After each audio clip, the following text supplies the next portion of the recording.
What would the world look like if Hitler never lost? Let's get specific. What if Britain failed to fight off the Nazis alone? What if Japan invaded, but not Pearl Harbor? What would happen if Hitler made a completely different set of choices during World War II instead of the ones that eventually led to his downfall? Would the Cold War still take place? Would the Holocaust still be necessary to implement Hitler's nationalistic ideals? Join us today as we dive into these questions and, in answering them, unveil a world that was, at one point, more likely to emerge than you might think. It's the year 1940. The world is left reeling after France's collapse. It had only taken 6 weeks for the Nazi war machine to overwhelm what was widely considered the most advanced military in all the world. For peace-loving people everywhere, things now look very, very grim. The curtain has fallen over the final drama at Dunkirk. Britain narrowly escaped the continent with the foundation of its expeditionary force intact, but its future is uncertain. It is bereft of fighting equipment, it needs allies, and it needs time. Unfortunately, none are forthcoming. France's fall was not enough to force the hand of its greatest potential partner, the United States, whose divisive domestic policies and distance from the European continent still render it a remote friend in waiting. Back across the Channel, Adolf Hitler congratulates his generals on their brilliant tactical victory. They had truly avenged the shameful defeat and vindictive peace of 1918. With France and the Low Countries subdued, Germany has now stretched its fascist influence from the Bay of Biscay to the northern tip of Norway, all the way east to the Soviet frontier. Within a year, German troops will be forced to intervene in Greece, Yugoslavia, and North Africa, spreading Nazi influence even further afield. By then, the Nazi scourge will have spread across the European continent, its dark clouds displacing the buoyant but brittle hopes of peace held by those old enough to remember the horrors of the last Great War. The world is a bleak place. The future of humanity itself hangs on the decisions of a handful of individuals in Berlin, Tokyo, and Rome, as well as the counterstrokes of their soon-to-be united rivals in London, Moscow, and by the end of 1941, the United States of America. Today, it's hard for us to imagine the Second World War ending any other way than how it actually did, with the Allied powers pooling their military might against a common enemy, overcoming steep odds, and achieving their goal of unconditional surrender. But things could have been much, much different. History turns on the finest of margins. Nothing is preordained, and the past is littered with inflection points where mildly different decisions could have translated into almost inconceivable outcomes. Today, we go back to 1940 and imagine a much different scenario, a world where victorious German forces actually managed to translate their tactical brilliance into long-term stability and economic prosperity. A world where Hitler's legacy is defined by a series of cunning strategic decisions rather than a slate of unending blunders. A world where the Allied coalition fails to prevent the unimaginable. A world where the Axis, not the Allies, emerge victorious. It is a counterfactual tale as old as time, but it remains one of history's greatest what-ifs. What if Hitler never lost? In order to start answering this question, we need to make a quick stop in the land of baguettes, barrettes, and a sometimes worrisome obsession with cheese, France. Most historians agree that the immediate aftermath of the fall of France in the summer of 1940 was one of the war's most pivotal moments. With France divided into a German-occupied northern zone and a collaborationist Vichy southern zone, the United Kingdom, its dominions, and its imperial colonies braced themselves for the long, solitary fight ahead. In all this, the greatest question remained: how would Hitler's forces capitalize on their hard-earned gains in Europe? Surely, given his itch for expansionism, Hitler would not sit still. Still smarting from their ignoble but fortunate retreat from Dunkirk, the British know that with Hitler's victorious forces poised just across the Channel, they had become the latest in a long line of neighbours to fall under the Reich's crosshairs. For weeks, anxious citizens from London to Leicester scanned the seas and skies in anticipation. Was Britain safe? This was indeed a critical moment. After conquering France, Hitler had approved preliminary plans for Operation Sea Lion, a full-scale amphibious invasion of the United Kingdom. The German armed forces harbored no illusions that this would be the type of walkover blitzkrieg campaign they'd become used to. No, Britain would doggedly resist as long as Churchill retained his new position as Prime Minister. To land by sea, where the British Royal Navy outclassed the German Kriegsmarine in everything but submarines, the Germans correctly understood they would need to establish complete aerial supremacy over the Channel and Britain itself. The first wave of Luftwaffe aircraft arrived over Britain that summer, the first in a months-long attempt to subdue the RAF and bomb the island into submission. We all know that Britain's ability to absorb punishment and persist during the ensuing Battle of Britain all but saved its wartime hopes of resisting Nazi tyranny. Thanks to Britain's sophisticated ground defense radar systems, increasing material aid from the United States, and the resilience of its RAF flight crews, they were able to withstand the Blitz, forced Hitler to cancel his prospective invasion, and survived to fight another day. Hitler's inability to resolve the British problem in 1940 was the beginning of his undoing, marking Germany's first major public defeat and a major propaganda boon to the Allies. The failure left his western flank vulnerable to attack, while his forces prepared to strike east. But it didn't have to be this way. In this scenario, Hitler shocks the world by green-lighting the Battle of Britain 3 weeks earlier, on June 18th, the day Churchill famously told the House of Commons, "The Battle of Britain has begun," rather than on July 10th, the day the battle actually began. With less time to train new pilots and prepare a coordinated response, Germany amplifies its tactical advantage, striking Britain when it is most vulnerable. Goering's experienced flight crews appear over the Channel as British ground forces are still being offloaded from their transports. Scores of transport vessels are strafed in the crippling attack, which destroys several vital dock facilities in the process. Immediately turning to the airfields and radar facilities, Goering and Hitler sensibly encourage their pilots to bypass cities altogether, avoiding one of their biggest strategic blunders by focusing wholly on military targets.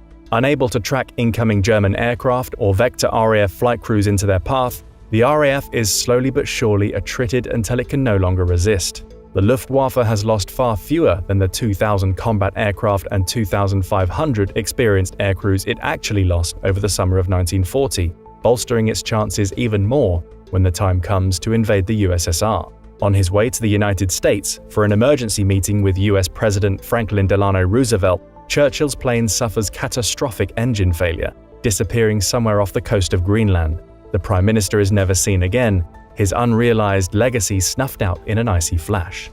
These contingencies, unlikely as they may seem, nevertheless transform Germany's strategic prospects overnight. Hitler is no longer forced to postpone his invasion of the UK, and with barges, naval vessels, and troops massing in France's northern ports, the preparations are so convincing that Britain's newly elected Prime Minister, Lord Halifax, informs his people in order to prevent unfathomable bloodshed, he has no choice but to negotiate a settlement and end the conflict with Germany.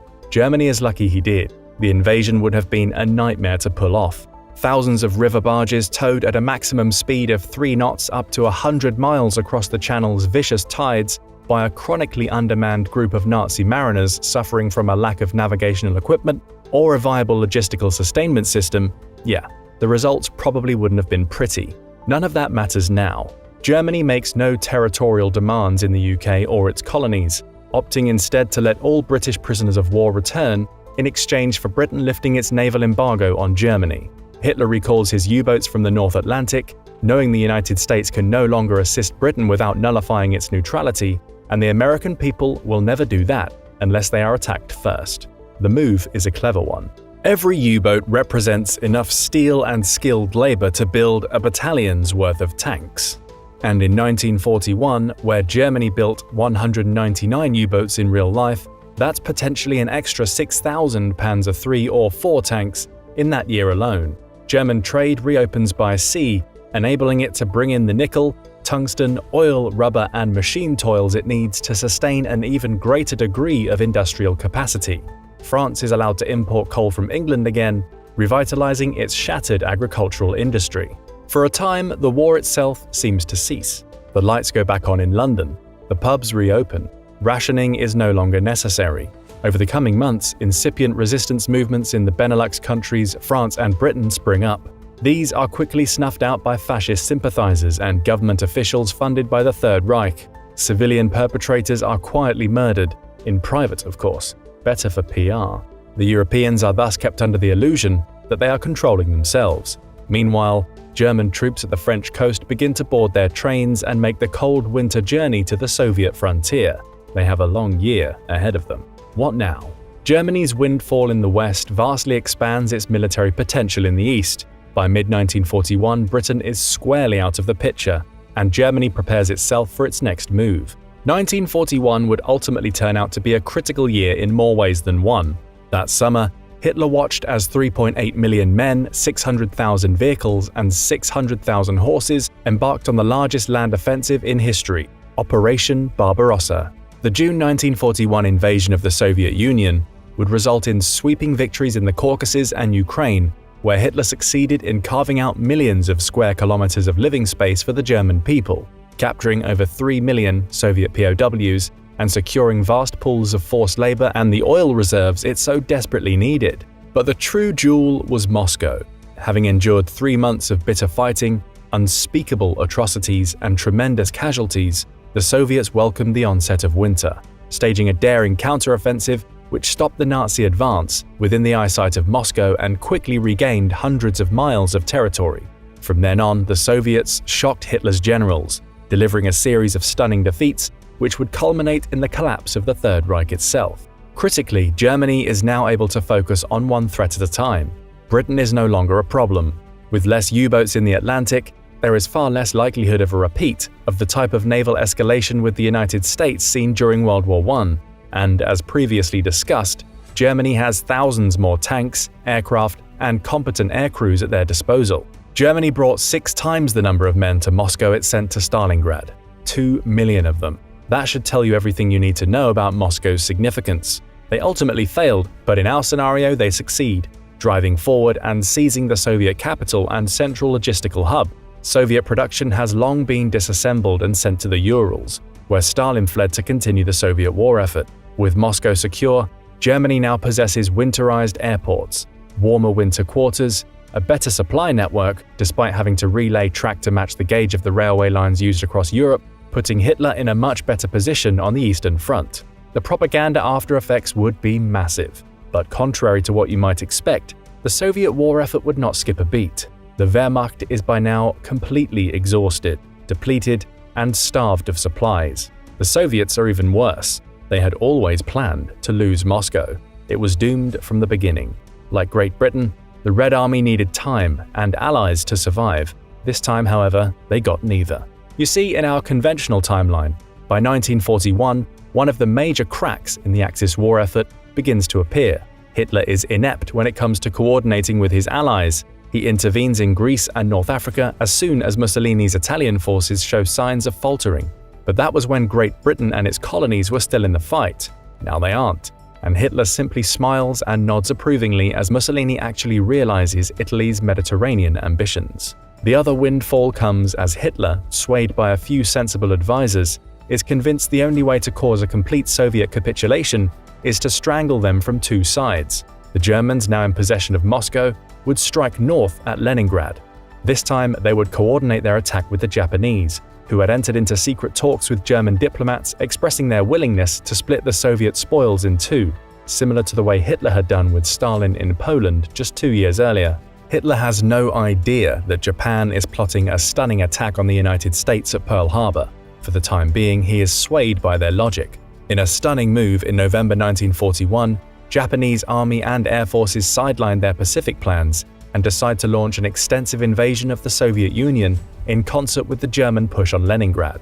Contrary to their attritional experience in China, Soviet resistance in the east was slack. The great distances involved prevents the Soviets from concentrating their manpower in one theater. Courting campaigns on either side of the Urals, they send pleas for Lend-Lease assistance to the United States, who agrees to do all they can to prop up Stalin's war effort. In the past, they had been able to send material aid eastward through the Pacific. No longer. The Japanese deploy their naval assets to blockade the Soviet Union, forcing American convoys to cross the Atlantic and traverse contested sea lanes into the subarctic north to get the Soviets the supplies they need. German forces soon seize Leningrad, denying another port from receiving American aid. Slowly but surely, the Soviet bear is starving to death. The sheer size of the Soviet Union delays the inevitable for another year. Notably, initial success has bolstered onrushing Japanese forces, who briefly stopped their advance to consolidate their gains in Siberia, China, and now as far east as Burma. In early 1942, the Imperial Japanese Navy stages a pinpoint surgical attack on the Dutch East Indies and its surrounding territories, securing all the oil it needs to sustain its growing military footprint. Miraculously, Goering and Goebbels convince Hitler to begin engaging in one-on-one summits with Hideki Tojo, the Japanese Prime Minister, to coordinate their global strategy. At a crucial summit held in the Eagle's Nest in March 1942, Hitler himself convinces Tojo to forego the strike at Pearl Harbor. Japan, he reasons, now possesses all the oil it needs. Recalling the impact the American Expeditionary Force had on the Entente War effort during World War I, Hitler warns him, it would be senseless to involve the Americans. They have the industrial potential of all of us combined, Hitler reiterates. Our spies tell us they can outproduce us, the Soviets, everyone. Tojo looks the German Führer in the eyes, reminded of Hirohito's misgivings about going to war in the first place. We can give you all the oil you need, Hitler says. If we can just keep the Americans at bay and out of the conflict for one more year, all our ambitions will be realized. And with that, Hitler himself convinced his Japanese ally to forego the Pearl Harbor attack, paving the way for a complete and total Axis victory in World War II. Alone, America can do nothing. Hitler laughs as he ushers Tojo out of the Eagle's Nest at the end of the summit. Their people could never stomach the losses required to defeat us all. We have to focus on Stalin. With the Soviets defeated, Europe subdued, and the Far East under firm Japanese control, Roosevelt will be forced to turn inward, alone. He said again, more slowly, America can do nothing. There will be no Pearl Harbor. There will be no day of infamy, no outrage, no American quest for revenge. American ships, sailors, and soldiers will never cross the Atlantic or island hop their way to victory in the Pacific. There are no more people to help. There is no more path to victory. The decision to focus on the Soviet Union is another smart move. Germany could never invade the United States, nor could Japan. By focusing their energies on the Soviet Union, German forces made the most out of their victories in the Caucasus, the Caspian Sea, and the Volga. Stalingrad never happens, because Moscow and Leningrad have fallen. Stalin's forces by mid-1942 are arrayed across the Urals, holding out in a purely defensive line. Without the British Empire available to secure vital sea lanes or occupy German and Italian forces out west, and without the Americans firmly in their camp, Lend-Lease is not forthcoming. There are no victories in North Africa, Sicily, or Italy. 427,284 trucks, 13,000 tanks and combat vehicles, 11,000 aircraft, 3,000 bombers, 35,000 motorcycles, 13,000 railway cars, 400 radar systems, 2.6 million tons of gasoline and oil, 4.5 million tons of food, and the entire Ford River Rogue plant, which was, in reality, bodily lifted and transferred to the USSR, never arrive. Slowly but surely, the Soviets are indeed starved into submission. In late 1942, Joachim Ribbentrop, the German foreign minister who helped negotiate the German-Soviet Pact of 1939, travels to the Urals with Hitler's blessing to discuss the possibility of a settlement. Before he arrives, Stalin is found dead in his bathroom, a discharged Tokarev TT-30 by his side, and a fresh bullet through his brain. World War II is officially over, with the Axis in control of the entirety of Europe, the Mediterranean, North Africa, the Balkans, Eurasia, and the Far East. The remnants of the Soviet Union descend into civil war. Eventually, Khrushchev's faction wins out, but there is nothing left to rule but a hollowed-out sliver of Siberian soil. Like China, the latest Japanese savaged puppet, the USSR's economic and civilian infrastructure are shattered. It will take a half a century to rebuild. The United States has no stake in the Soviet Union's communist future. It is just as unsettling as the Nazi vision, two sides of the same totalitarian coin. The American future is far removed from European and Nazi interests. It is less involved in maintaining a balance of power outside of its own defensive interests in the Pacific. With totalitarianism ascendant, the American future rests squarely in the Americas. Okay, we now know how World War II might have ended if Hitler hadn't lost, but what might the world have looked like over the ensuing decades? Thanks to evidence furnished by Hitler's own autobiography Mein Kampf, and the systematic program of ethnic cleansing already being carried out by his underlings well before the war's end, we can gain a pretty good idea. According to well-regarded military historian Omer Bartov, when asked about Hitler's post-war ambitions, Bartov replied, "He meant what he said.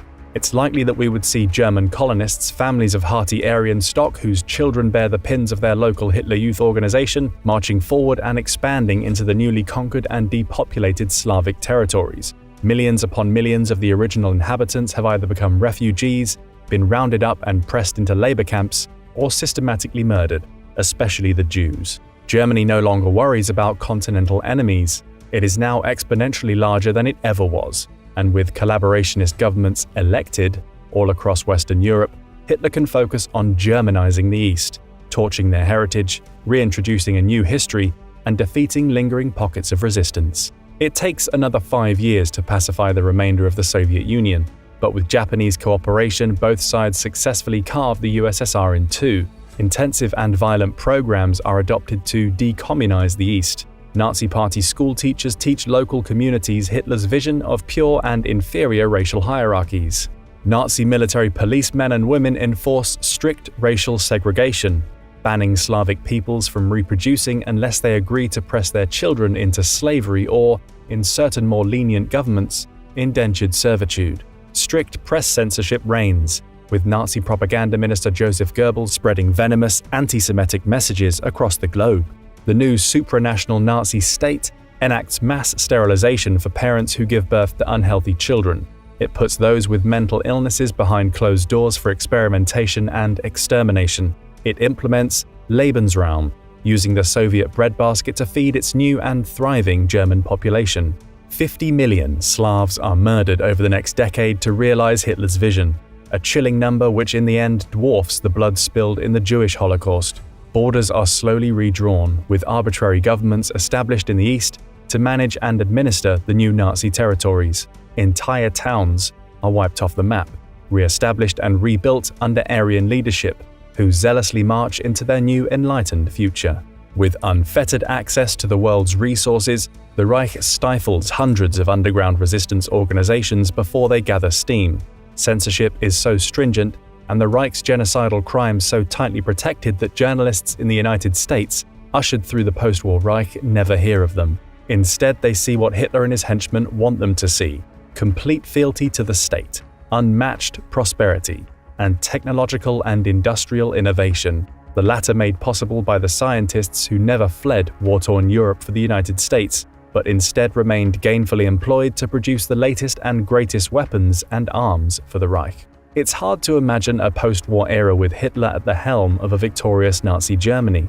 Historians have documented the dictator's declining health between 1933 and 1945 as stressors mounted and Germany's fortunes waned. Theodor Morell, Hitler's unconventional doctor, was reputed to give the Führer many drugs and potions, including methamphetamines, barbiturates, opiates, and cocaine, which impaired his health even more. He had a visible tremor and an irregular heartbeat at the end of his life, but its causes remain unknown.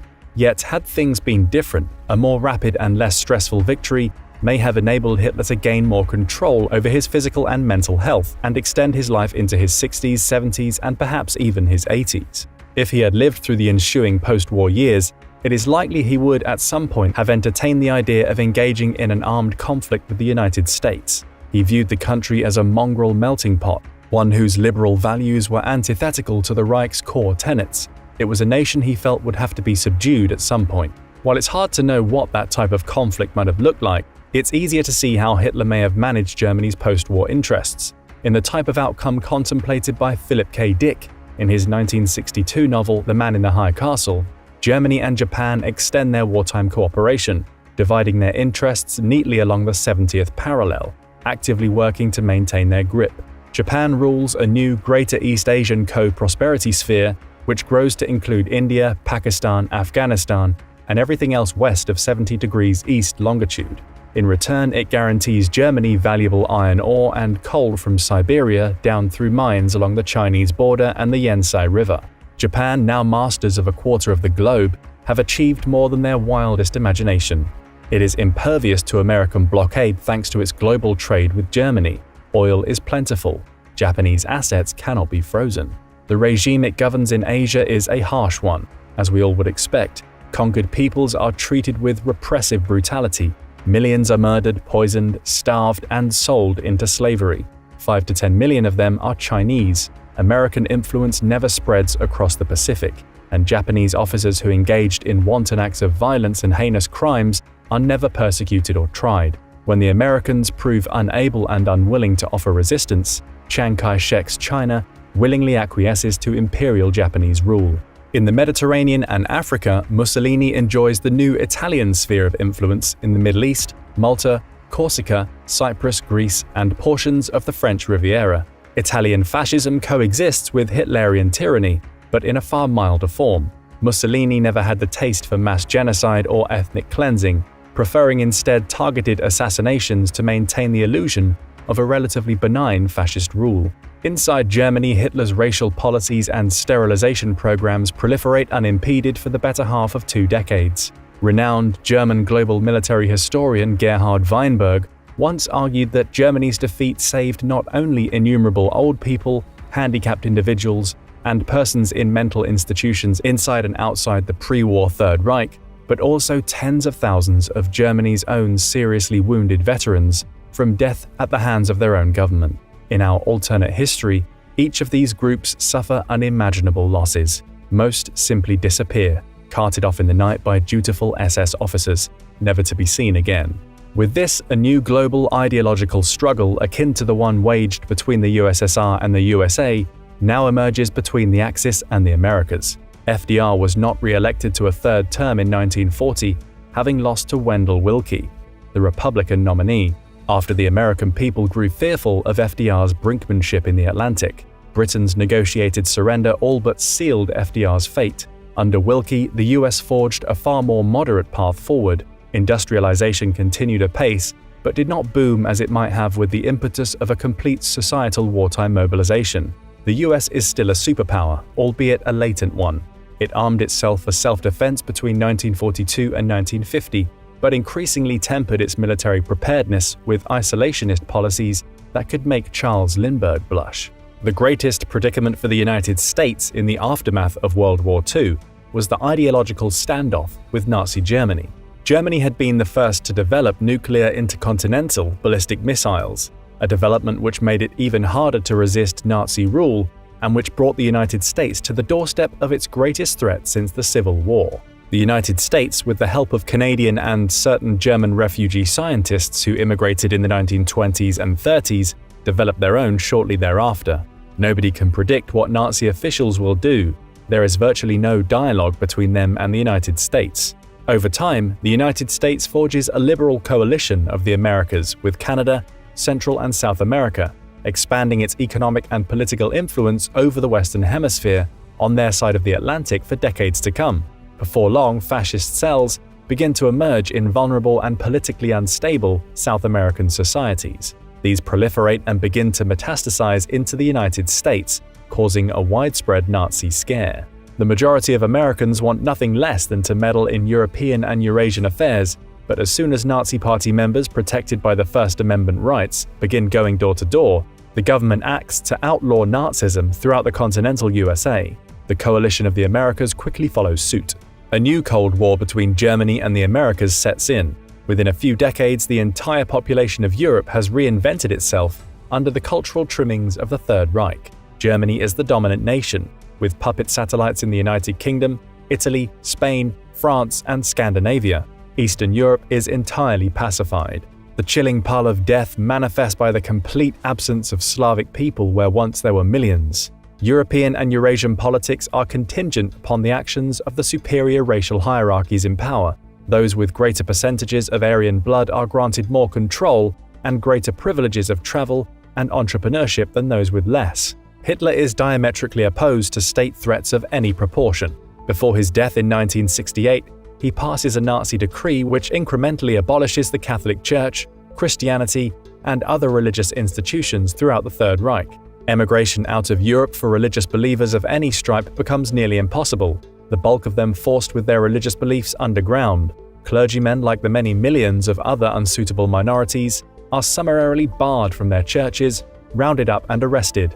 Goebbels carries Hitler's anti-religious crusade into the 1980s, unchristianizing the people by strangling the practice of Christianity, painting religious believers as enemies of the state, and embarking on a crusade of secret violence against religious leaders and their congregations. How does it all end? Is there any hope for the world in a world where Hitler never lost World War II? Like any alternate story, the future is nearly impossible to predict. In our fictional study, German children become even more fanatically devoted to Hitler's thousand-year vision as the old generation dies off. Party teachings and cultural immersion become more sophisticated as the years go by. Cut off from travel to the Americas during the new Cold War, Europeans are never exposed to dissenting opinions or alternative political views. The state ideology is so devoutly followed that even by the late 1990s, the true extent and methods of the Holocaust remain a closely guarded secret. And then everything starts to unwind. Though it may have seemed like Nazi victory had calcified into enduring true political and economic stability, nothing is ever as sure as it seems. Before long, the digital revolution and the advent of the internet in the United States spreads like wildfire. Telecommunications revolutionize world affairs, and over time, rumors of Nazi and Japanese war crimes committed over the past 5 decades make their way into the Americas. Before long, American hackers teaming up with intelligence organizations begin to perform covert interventions in Nazi satellite states, sponsoring revolts, rebellion, and open insurrection. It will be a slow burn, but slowly the foundations of the Reich begin to collapse. For years, the US knew it could never fight Japan and Germany without allies. But as revolutionary propaganda coupled with digital evidence begins to fan the flames of open resistance, the twin totalitarian empires begin crumbling at their periphery. Buffer states become restive. They require continual attention and repression. Repression breeds further violence and revolt. Over time, Japan and Germany can no longer maintain order. Decades of whistleblowing on German atrocities and crimes against humanity spill forth with the spread of the internet and the rise of social media. The Americas, flourishing under United Democratic rule, have long surpassed the Reich and Japan in industrial and technological might. Hitler's successors had each contemplated invading the United States in the 1970s, 80s, and 90s. By then, it was too late. By the 1990s, a resurgent Russia, sponsored and aided by American capitalistic investments, teams up with China to drive the Japanese east out of their ancestral lands. In 2001, Germany sponsors a covert terrorist attack on Wall Street, hoping it can spark an anti-Western uprising in the Americas. The move backfires. Crippled by uprisings throughout Europe and the Balkans, Germany begins to falter as the United States and its coalition allies in Brazil, Argentina, Mexico, and Canada liberate Great Britain, invading Germany via France in a way their ancestors could never have fathomed during World War II. This time, after 15 years of bloodshed, American and Allied forces meet up with Soviet and Chinese coalition forces along the Rhine. Germany is in ruins. The coalition victory was only possible through a global, united effort, and it had taken nearly 10 years to succeed. By the year 2022, things in Europe are finally getting back to normal. Most rebuilt European states have embraced democracy and are beginning to thrive as small businesses reopen for the first time in 3 generations and individual citizens finally free themselves from the mental yoke of fascism. But conflict looms on the horizon. There are rumors the Russians are interested in reclaiming lost ground in the newly reconstituted Ukraine and other ex-Soviet territories. There is even evidence that they are amassing forces along the border. Rumors spread in the West. What if Russia takes Kyiv, Warsaw, and beyond? How will that endanger the new international order? What if coalition forces still deployed in Europe have to be shifted east of the Rhine? Maybe that's a story for another time. But what do you think the world would look like if Hitler never lost World War II? Let us know in the comments, and don't forget to subscribe for more military analysis from military experts.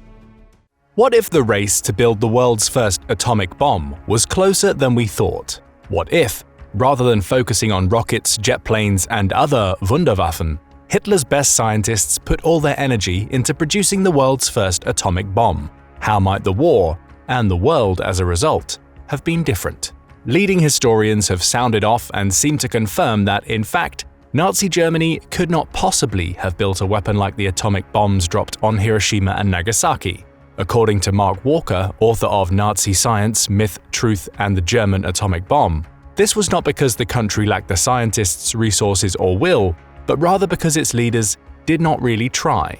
Nazi Germany, it turns out, made other choices and simply ran out of time. This begs the question of just how far did they actually get? And the obvious corollary, what might the result have been had they succeeded? Like most things for the Germans in World War II, things started well in the development of atomic technology. Two German scientists, in fact, Otto Hahn and Fritz Strassmann, were the first chemists to discover nuclear fission, publishing their historic experiments in January 1939, just 9 months before the invasion of Poland. The results of their findings, which, it should be noted, were published only after 30 years of experimentation, were so eye-opening, not only for their scientific import, but for their emergence within a regime whose dictator seemed increasingly hell-bent on conquest, that they prompted American President Franklin Delano Roosevelt to greenlight his country's own top-secret atomic research program.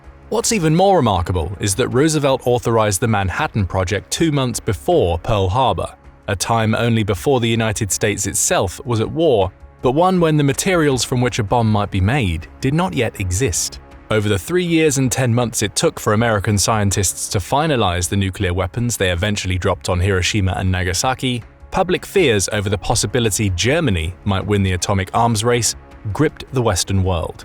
They never knew just how far Germany was from succeeding, a consequence of deep-seated realities in German physics, German politics, and the German military situation.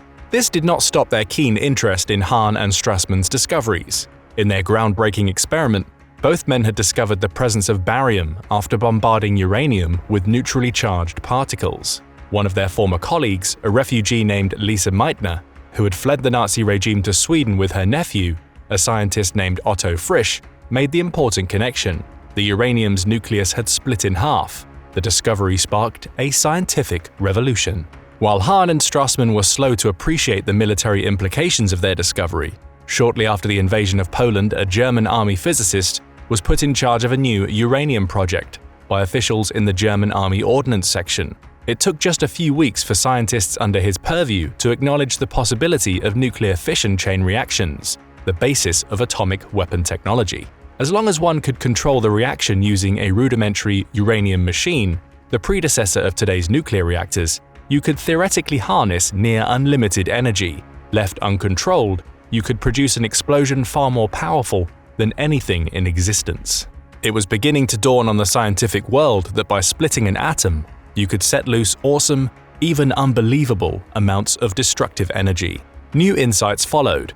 In early 1940, German refugees demonstrated theoretically that you could produce such an explosion by using an extremely rare isotope known as pure metallic light uranium, or U-235, assuming you could concentrate it into a sphere of critical size. Fortunately for the world, this decisive discovery was kept secret from Hitler, transmitted westward to be scrutinized and studied by American and British physicists. This, in fact, was what prompted the Manhattan Project. The problem for German scientists is that there was never a concerted, defined, and clear civil-military program akin to the Manhattan Project, dedicated to the matter of pushing the discovery of fission further into the military realm. German physicists tried to develop a coordinated research program, but were wary of being swept up into the bureaucratic currents of Nazi politics. They would assist the uranium project, yet they would only do so as scientists, not weapons developers or war makers. By maintaining control over the project as a whole, a select group of German scientists were able to insulate their knowledge from the needs of a totalitarian state. Others, according to one historian, simply continued with their work, but chose subjects with no regard for any possible wartime result. One German physicist by the name of Paul Hartek worked on the problem of thermal diffusion, the process by which he hoped to isolate enough uranium-235 for a bomb. By 1941, he had given up on this process, opting instead to try to amass enough enriched uranium by building centrifuges, massive tubes which separated heavier isotopes and lighter isotopes using centripetal force. They eventually succeeded, just not in the quantity required for an atomic bomb. The Reich crumbled well before this benchmark could be reached. The Nazis knew that if they wanted to build uranium machines, those early nuclear reactors, they had to have a sufficient moderator, something they could use to contain and slow down the neutrons released in a chain reaction. They did manage to find one, a substance known as heavy water. By merging oxygen and the rare heavy isotope of hydrogen rather than water or graphite, you could create such a substance. Naturally, rather than provide it themselves, the Nazis opted to steal the bulk of what they needed from the Norsk hydro plant in occupied Norway. That is, before the plant was pummeled by Allied bombers and sabotaged by Norwegian guerrilla fighters. In the end, Mark Walker writes, German scientists had only enough heavy water to conduct 1 or 2 large-scale nuclear reactor experiments at a time. Thank heavens for that. So, to summarize the story so far, the Germans were the ones who discovered you could actually split an atom, yet rather than develop a centrally coordinated, well-resourced atomic research program akin to the Manhattan Project, German nuclear research proceeded in fits and bursts, subject to increasingly scarce resources, bureaucratic support, and secure research facilities. They kept trying even as Hitler's regime fell apart. By 1945, they had scraped together enough resources to build a prototype nuclear reactor capable of achieving a controlled and sustained nuclear fission chain reaction. They created latticed 3-dimensional cubes made of pure uranium metal in the hopes of building an atomic bomb. Moreover, they even built and tested a nuclear device, in complete secret. This test was a sure sign that the Germans were doing everything in their power to try to turn the war around. With both the Allies in the West and the Soviet Union in the East closing in on Berlin, both sides knew it would be a scramble to identify, kidnap, or eliminate all of Hitler's scientists. In the West, special ops teams known as Alsos units were formed to do just that. Led by Colonel Boris Pash, the counterintelligence officer in charge of security for America's nuclear weapons program, the Alsos team, known as Lightning A, stayed near the advancing front lines. Whenever Allied forces overran another German-occupied town, they would arrest and interrogate any scientists captured for more information on the state of the Nazi nuclear program. Each time they encountered a new scientist, it became clearer to the American and British units that the Nazis still did not have a nuclear bomb. Pash's forces quickly realized that perhaps the Allies are simply not looking in the right place. The lines had not advanced quickly enough, and so Lightning A pressed on behind enemy lines, engaging with roving bands of die-hard Nazi youths fighting under the banner of the Werewolf until they reached Heidelberg. By then, it was beginning to dawn on the Nazi soldiers confronting Lightning A that the Krieg was truly verloren. More prisoners enter the Allied cages. More are interrogated for any knowledge on secret Nazi science programs. Eventually, Lightning A discovers the presence of a group of underground Nazi nuclear scientists working at a laboratory hidden in a cave. What they found more than vindicated their efforts: a test nuclear reactor, one they disassembled almost immediately. Word got out that the Allies were rounding up Nazi scientists and had found the reactor, sending many German physicists into flight. The last thing Lightning A needs is for Nazi nuclear technology to get far more sophisticated the further they venture into Germany. As they kept up the advance, they uncovered another secret research facility disguised as an ordinary textile mill. This time, there are 25 German scientists who eventually reveal the location of hidden Nazi research files. It'd be a stinky extraction. All of them were kept, after all, tightly sealed in a watertight drum suspended in a deep cesspool. Pash's squad wade through the excrement and eventually unearth the promised capsule. It is just as the German scientists described, loaded with valuable research notes, experiments, and further evidence that Hitler was on the path to successfully creating the conditions for a nuclear bomb. The final task for Lightning A was to find the ex-Nobel Prize winner and kingpin Nazi scientist Werner Heisenberg, who was hiding out in the Bavarian Alps tinkering around with natural uranium reactors. After multiple engagements with ferocious German guerrilla units, they managed to track Heisenberg to the town of Urfeld, where there are another 700 SS troops. Pash tricked them into surrendering and giving up the location of Heisenberg, who was captured 2 days before Hitler's suicide. The subsequent interrogation with Heisenberg was everything the Allies hoped it would be. Hitler never had, nor was truly close to developing a viable nuclear weapon, he told the Americans. He was eventually flown to England for incarceration alongside almost a dozen other Nazi scientists. According to transcripts of interviews released almost 50 years later in 1992, Heisenberg and his colleagues were reportedly shocked to have learned in August 1945 that the United States had actually dropped an atomic bomb on Japan. These post-war interviews are telling, not only for what they reveal about the state of the German nuclear program, but for what they reveal about the scientists Hitler employed. Sure, they may have been covering for themselves by openly admitting they were glad the Allies had won World War II. Heisenberg said he had told the other scientists on repeated occasions he had never contemplated a bomb, only an atomic pile to produce energy. Few admitted to being open proponents of creating a bomb. yet few expressed genuine horror at the prospect of nuclear weapons. In the end, Heisenberg said that even though the scientists themselves understood the military implications of their research, we wouldn't have had the moral courage to recommend to the government in the spring of 1942 that they should employ 120,000 men just for building the thing up. Many of these scientists were eventually shipped back to Allied-occupied West Germany, where they would participate in nuclear research for decades to come. As part of this video, we naturally pose the question as to just what Hitler may have done had he gotten his dirty little Führer fingers onto a real atomic bomb. He obviously held no reservations about unleashing other terror weapons like the V-1 and V-2 rockets on civilian population centers. Civilian casualties, including his own, as ordinary Germans found out, mattered little. Had there been a German corollary to the Manhattan Project that met with the same success, what would Hitler's options have been? Unfortunately for him, given the amount of time, energy, and resources it took to actually develop the first two viable atomic bombs, the most impactful windows of strategic opportunity would have long passed him by. The first and potentially most significant target had he magically been able to use a nuclear weapon would have been England, vulnerable and reeling after the collapse of its ally France. Hitler harbored the mistaken notion that once France fell, Britain would quickly sue for peace. In this, he vastly underestimated Britain's resolve, and so when they opted to fight on, his natural decision was to try to bring Britain to its knees through a strategic air campaign. During the Battle of Britain, the Royal Air Force demonstrated its mettle, going toe-to-toe and eventually surpassing the Luftwaffe. This battle not only lifted British spirits, animating them for the long road back onto the continent via North Africa and Italy, but gave confidence to their most important ally, the United States, in the interim period that it still maintained its neutral status. A nuclear blast on London might have decapitated Britain's political leadership in one fell swoop.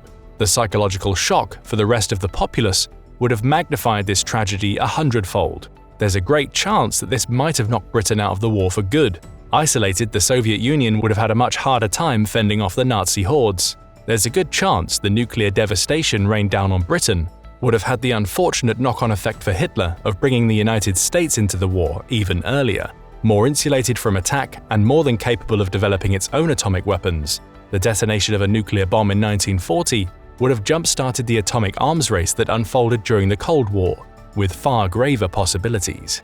Yes, the United States may still have been vulnerable to a Japanese attack on the scale of Pearl Harbor, but it's hard to see Germany triumphing over the combined might of the US and the USSR, even without the concerted collaboration of Great Britain.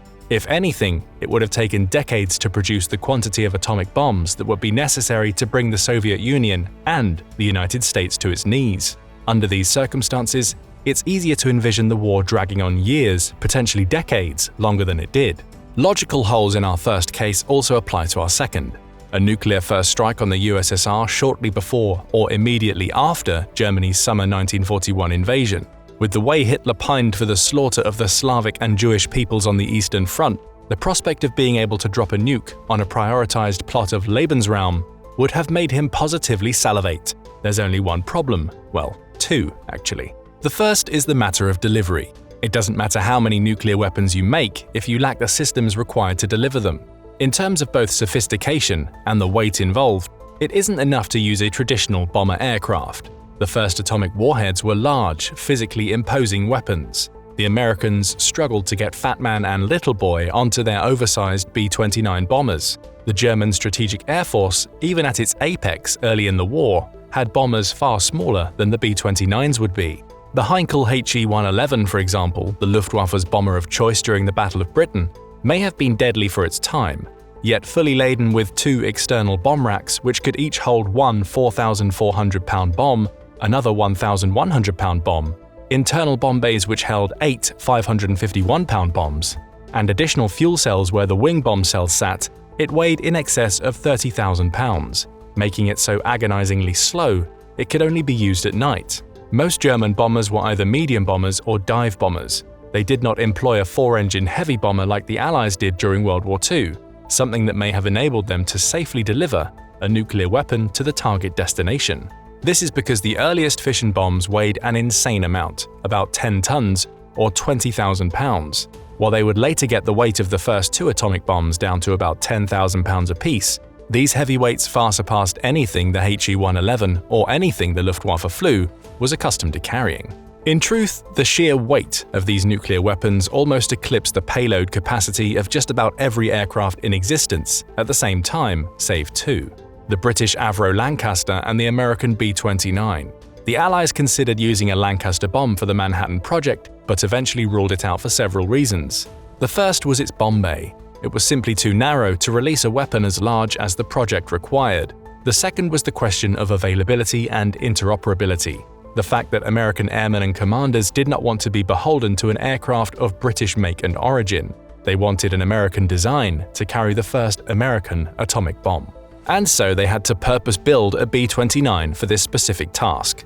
Known as the Silver-Plated Project, the modified B-29s utilized for the atomic mission over Japan were far different than anything the Americans had built before.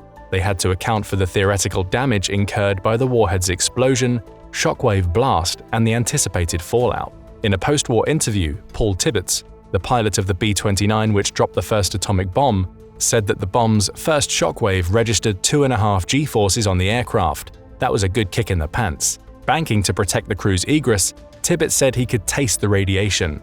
It was like putting a piece of metal in your mouth like a sucker, he said. Just to keep the crew safe, his B-29 had to have elevated performance thresholds and a modified bomb bay at the minimum. Building such an aircraft proved exceptionally difficult. In early tests with Thin Man, narrow-bodied plutonium-based bombs, the 17-foot-long projectiles were still too long to fit into the B-29's two bomb bays.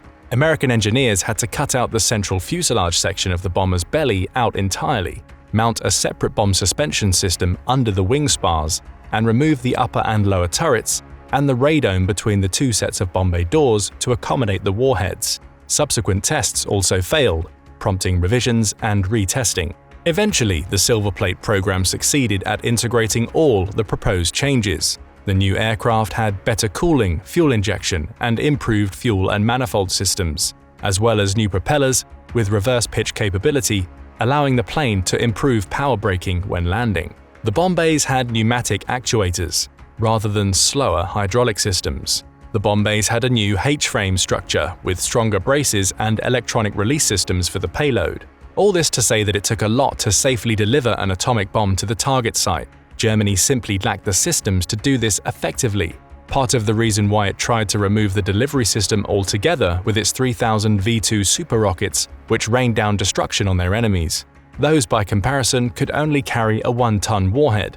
Its payload capacity is not even close to what would be required, not to mention its unreliable and high failure rate. Honestly, Germany's best bet may have been simply to rig up a submarine or unsuspecting civilian vessel with the bomb and float it to its target, like London, via the Thames estuary, or put it on a truck somehow and drive it to the heart of Moscow, a suicide mission for anyone involved. And so to the issues of delivery, we must add the second problem of dropping a nuclear bomb on the USSR: quantity, both in terms of warheads and the sheer masses of people available to the USSR. Even if Hitler were able to drop an atomic bomb on a prime urban target like Moscow, Leningrad, Stalingrad, or another massive concentration of Soviet forces like those at Kursk, it would never be the killing blow Hitler would need. It might give the German armed forces a much-needed breather and potentially even offer an opportunity to retain the initiative on the Eastern Front, but such gains would be fleeting. This is if Hitler could have secured unfettered air superiority over the skies of Russia, like the US had done over Japan by mid-1945, a big ask.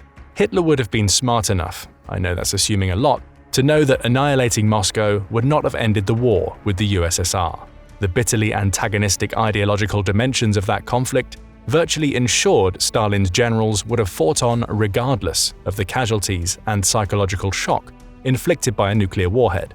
Used tactically, such as in a target-rich environment like the Kursk salient or in the Stalingrad pocket to break the Sixth Army's encirclement, a nuclear strike may have bought time for Hitler, but the odds were so stacked against him in the East. With its capable general staff, the Red Army would almost certainly have regrouped, refitted, and continued the fight. The final nail in the coffin would almost certainly have been German industrial capacity, or the lack thereof.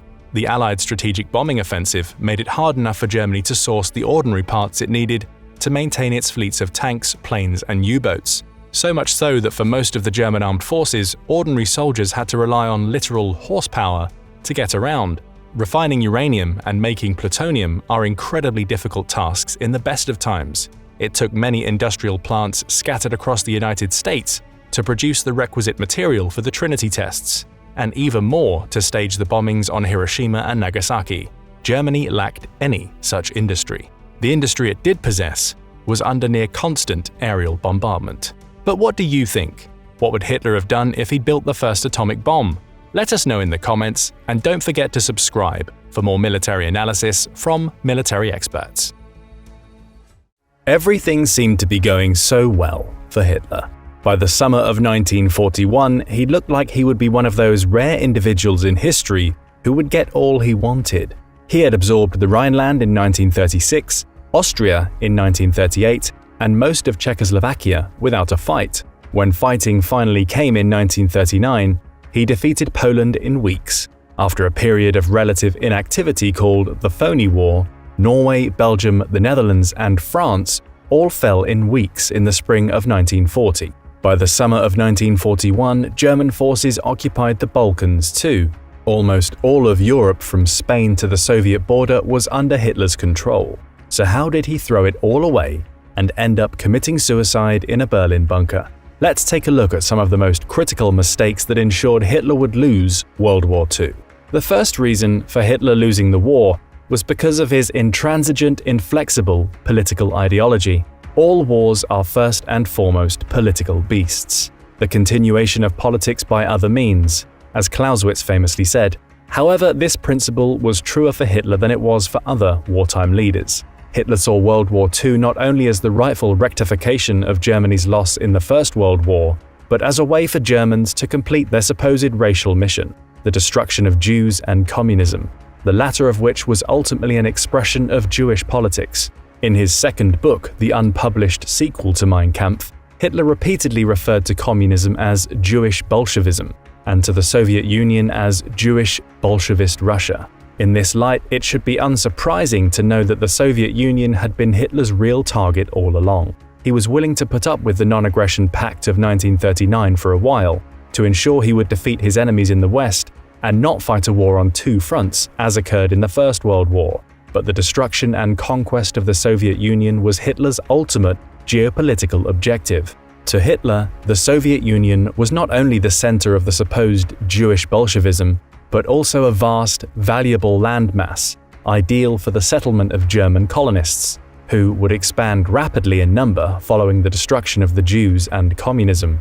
This was the Lebensraum, or living space policy, the idea that ethnic Germans should replace the native Slavic population in the lands of Eastern Europe and Russia. With the increased number of Germans, they would need an increased amount of land, and Hitler intended to conquer it for them. The Lebensraum idea originated in 1901 with the writings of the German geographer Friedrich Ratzel. Ratzel argued that every nation needed to be self-sufficient in resources and territory to protect itself from foreign threats. Darwin's theory of natural selection influenced Ratzel and those who followed him. They believed that all nations struggled for resources among one another, where only the fittest would survive and get to expand their numbers. For ethnic Germans, the lands in Eastern Europe were a necessity for them to continue to expand in number. The Lebensraum idea gained traction in World War I, when Germany temporarily conquered most of Eastern Europe and established a military state called Oberost. The native people who came under the rule of Oberost were there to benefit Germany with their resources and lands. Non-Germans were subjected to the imposition of German culture called the Culture Mission. With the Treaty of Brest-Litovsk in early 1918, Germany had conquered vast territories, far beyond the boundaries of the original Oberost. However, Germany's defeat later that year ended its plans for turning Eastern Europe into German living space. Hitler never forgot this, and became convinced that Germans needed the lands and resources of the East. Therefore, instead of stopping when he was at the height of his power, Hitler believed he needed to invade the Soviet Union. Therefore, for deeply rooted historical and ideological reasons, he thought that Nazi Germany and the Soviet Union could not survive together. One of them would need to fall. The decision was Hitler's biggest mistake of the war, but not the only one. The way Hitler conducted the invasion of the Soviet Union was also a mistake. He wound up achieving surprise when the guns opened up on completely unsuspecting Soviet forces on June 22, 1941. However, that date would prove to be another mistake. The invasion of Soviet Russia actually came too late in the year. He originally wanted to start in May, but decided to intervene in the Balkans when his Italian ally Benito Mussolini suffered embarrassing losses. This operation was successful, but delayed the start of Barbarossa to late June, and that lost month, as we shall see, would prove critical. The invasion of the Soviet Union was successful in the immediate term. The German forces demonstrated their skill in Barbarossa just as they had in every other operation of the war to that point. Hundreds of thousands of Soviet troops were captured in huge pockets. For a while, it looked like Hitler's idea of a grander blitzkrieg on the vast Soviet battlefields would be just as effective as the concept had been in Western Europe. However, this was where Hitler made what was arguably his biggest operational mistake. Instead of continuing the drive on Moscow, which had been making such rapid progress, Hitler decided to split that force, called Army Group Center, and reinforce Army Groups North and South, which were driving on to Leningrad, St. Petersburg, and Ukraine respectively. On August 21st, he ordered that the conquest of Crimea and other economically valuable parts of Ukraine should take priority over the drive to Moscow. Hitler's generals vigorously protested this decision, but to no avail. The Germans continued to win, but these were tactical and operational victories at the expense of strategic success. When Hitler resumed the drive on Moscow in early October, he had done so after losing a month that he badly needed. By early December, the Germans got within 12 miles of Moscow, and a reconnaissance unit actually got within 5 miles of the city. But that was the limit of the German advance. The Soviet counteroffensive that began on December 5th ultimately pushed the overstretched and undersupplied Germans 150 miles away from the capital and industrial heart of the country. By failing to take Moscow when he had the chance, Hitler ensured he never would, and that the Soviet Union would stay in the war. Hitler fired many of his generals who advised a tactical withdrawal at this time. Others who were fearful of being fired or worse simply no longer had the courage to object to Hitler when he made a decision, no matter how foolish or unworkable it was. The result was that Hitler further put himself at the heart of German military command, making himself responsible for more and more military decisions. This was another mistake that would cost him the war, and it began to show itself as early as the next year. The German army suffered its first major reverse at the end of 1941, but it was far from a spent force as 1942 began. With war against the United States declared that December, it became much more important for Hitler to win the war against the Soviet Union or face the thing that had destroyed Germany the first time around, a war on two fronts. However, instead of resuming an all-out offensive toward Moscow, Hitler again decided that the southern front was more important. The main objective this time was to take the oil fields in the Caucasus. Again, Hitler launched the offensive relatively late in the campaigning season. His supply lines would be long. He would also need to capture the city of Stalingrad in order to secure the advance on the Caucasus. Given the city's name, both Hitler and Stalin assigned it even greater political importance. Perhaps as an easy psychological answer for the problems this new operation presented him with, Hitler believed the Soviet forces were exhausted, a belief that would prove another costly mistake. The German 6th Army succeeded in capturing most of Stalingrad by November, but then the Soviets launched their Operation Uranus counterattack and attempted to encircle the city. When General Friedrich Paulus requested Hitler's permission to withdraw from the city to save his army, the latter refused, saying that the German army needed to stand and fight for every inch of ground. The result was the encirclement of the 300,000 German troops that were in the city. A relief attempt led by General Erich von Manstein proved unsuccessful. He only had a small fighting force of about 50,000 men to undertake this task, and it quickly proved impossible to supply the 6th Army by air, as Luftwaffe commander Hermann Göring had originally proposed. Meanwhile, because Hitler's permission had not been granted, Paulus refused to try to break out from the city and join von Manstein, and the result was the surrender of all his forces to the Soviets in February 1943. Stalingrad proved the tipping point of World War II. The German army had lost some of its best troops and officers, which could not be replaced. It was no longer capable of conducting strategic offensives on the Eastern Front, a result confirmed later in the year during the Battle of Kursk, when an attempted German offensive, Operation Citadel, came to failure. By invading the Soviet Union because of his political ideology, Hitler put the vast fabric of power he had built for himself at risk. By failing to defeat the Soviet Union when he had the chance, he guaranteed that he would slowly but surely fall from this pinnacle. However, Hitler's mistakes in World War II extended far further west. By the middle of 1943, the United States and Britain had kicked Nazi Germany out of North Africa and begun the invasion of Europe, starting in Sicily and moving up through Italy. This shift in the balance of power forced Hitler to divert resources to the west, ending his hopes that the war could be won before it came to a two-front affair. However, by late 1943, it became apparent that the Allies would be planning to breach the Atlantic Wall, a string of fortifications stretching from Norway to the Spanish border, and invade the heart of Nazi-dominated Europe. In a document entitled Führer Directive 51, Hitler explained his reasoning for believing that the Anglo-American attack in the West would pose an even greater danger to Germany than the deteriorating situation on the Eastern Front. In the East, the vastness of the space will, as a last resort, permit a loss of territory even on a major scale, without suffering a mortal blow to Germany's chance for survival. Not so in the West. If the enemy here succeeds in penetrating our defenses on a wide front, consequences of staggering proportions will follow within a short time. All signs point to an offensive against the Western Front of Europe no later than spring, and perhaps earlier. For that reason, I can no longer justify the further weakening of the West in favor of other theaters of war. I have therefore decided to strengthen the defenses in the West, particularly at places from which we shall launch our long-range war against England, for those are the very points at which the enemy must and will attack. There, unless all indications are misleading, will be fought the decisive invasion battle. By this time, Hitler had become convinced of his own supposed military genius, even as the war was deteriorating. Despite these failures, he still had military control increasingly concentrated within himself. For example, the organizational structure of the German army in the West proved helpful to the Allied task of deception. For example, not all of the German armored forces on the Western Front reported to the commanding officer in the theater, Field Marshal Gerd von Rundstedt.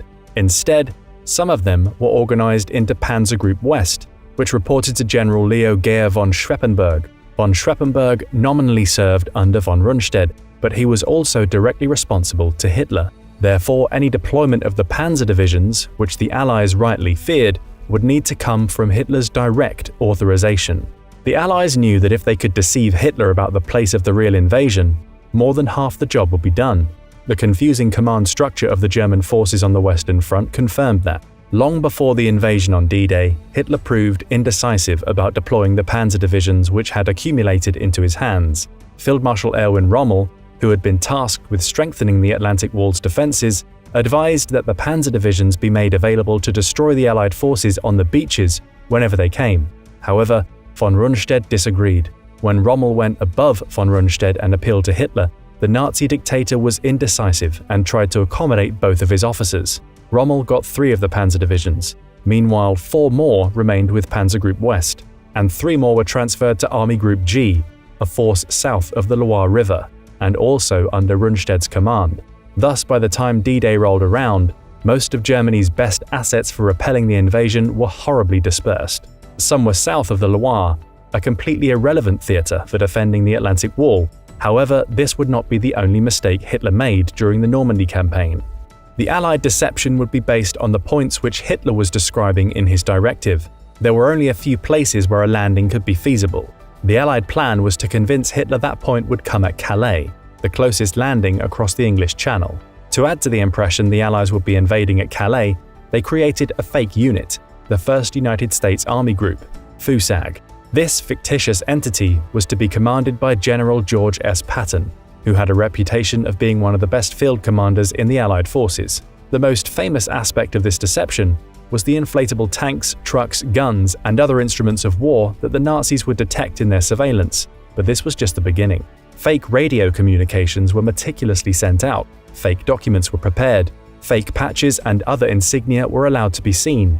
Troop movements were coordinated to appear as if Calais would be the direction of the advance. To further help matters, nearly all of the Nazi spies in Britain had been intercepted and turned into double agents by this time, through the Double Cross program. The most unique and important of these double agents was a Spanish citizen named Juan Puyol Garcia, codenamed Garbo. Unlike the others, Garcia had intended on spying against Nazi Germany from the start. When he reached out to the Nazis after being turned down by the British, he voluntarily revealed himself and became a double agent for the latter's intelligence network. Garcia concocted an imaginary network of 27 sub-agents, each of which had extremely specific background information. Through meticulous attention to that and other details, Garcia and his imaginary network flooded the Nazi high command with information that it considered reliable, but in reality was unusable, even when it was true. This modus operandi stretched all the way back to 1942, when enough true details about the landings in Operation Torch were leaked to the Nazis for them to consider Garcia a reliable agent. Succeeding in the initial D-Day landings on June 6th was only one objective the Allies would need to accomplish to fully breach the Atlantic Wall and liberate Western Europe from Nazi domination. Once the beaches were secured, they would need to sell the idea to Hitler that the Normandy landings were just a diversion, and that the real invasion would still come through Calais. They could not afford for the Nazis to mobilize all their forces, especially their panzer divisions, and concentrate them in Normandy. If they did, the invasion would be thrown back into the sea. On June 5th, Garcia sent a warning for his supposed Nazi handlers to stand by for an urgent message that would come in the small hours of June 6th. He was supposed to be reporting that he had detailed intelligence that the drive toward Calais would begin, but the radio operator he was assigned to communicate with was absent on the job.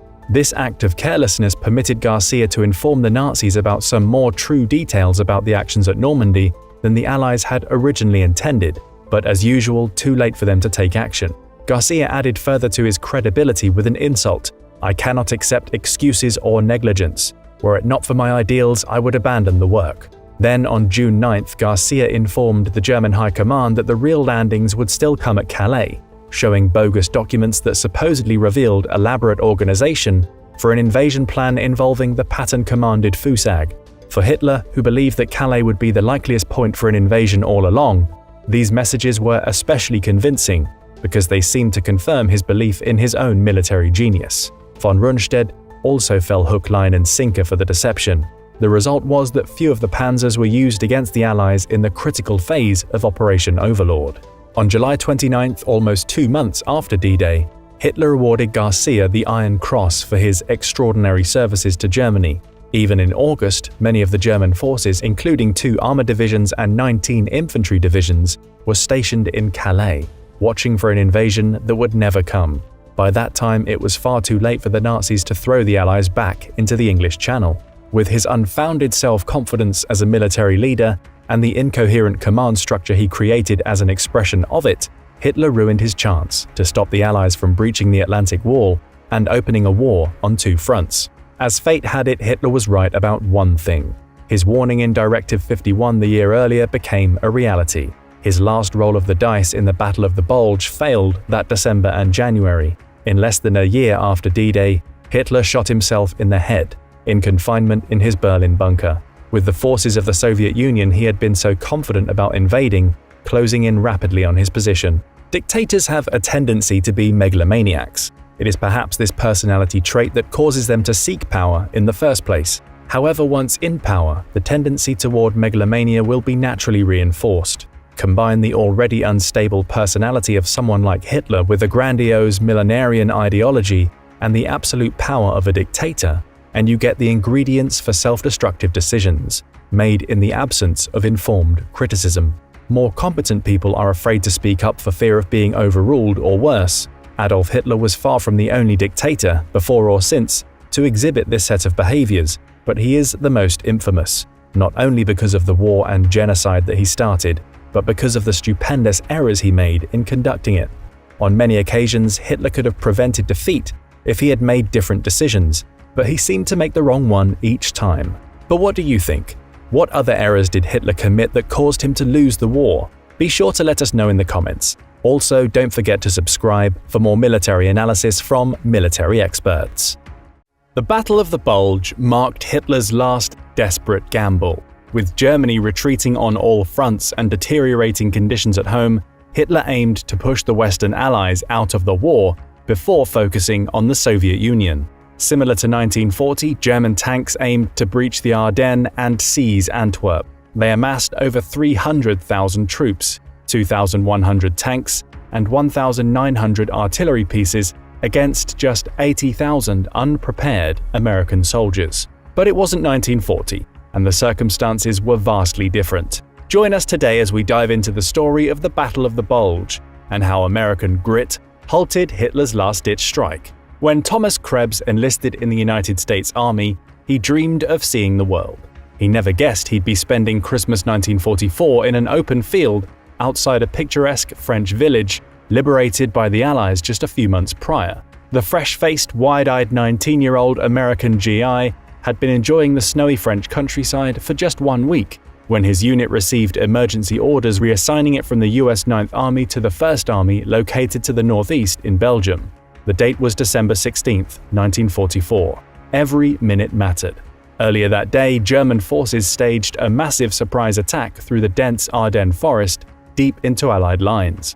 It would be the final German offensive of the entire war, among their largest too, a last-ditch attempt by Hitler to drive a wedge between the Allied armies in Belgium and Luxembourg and seize the port of Antwerp.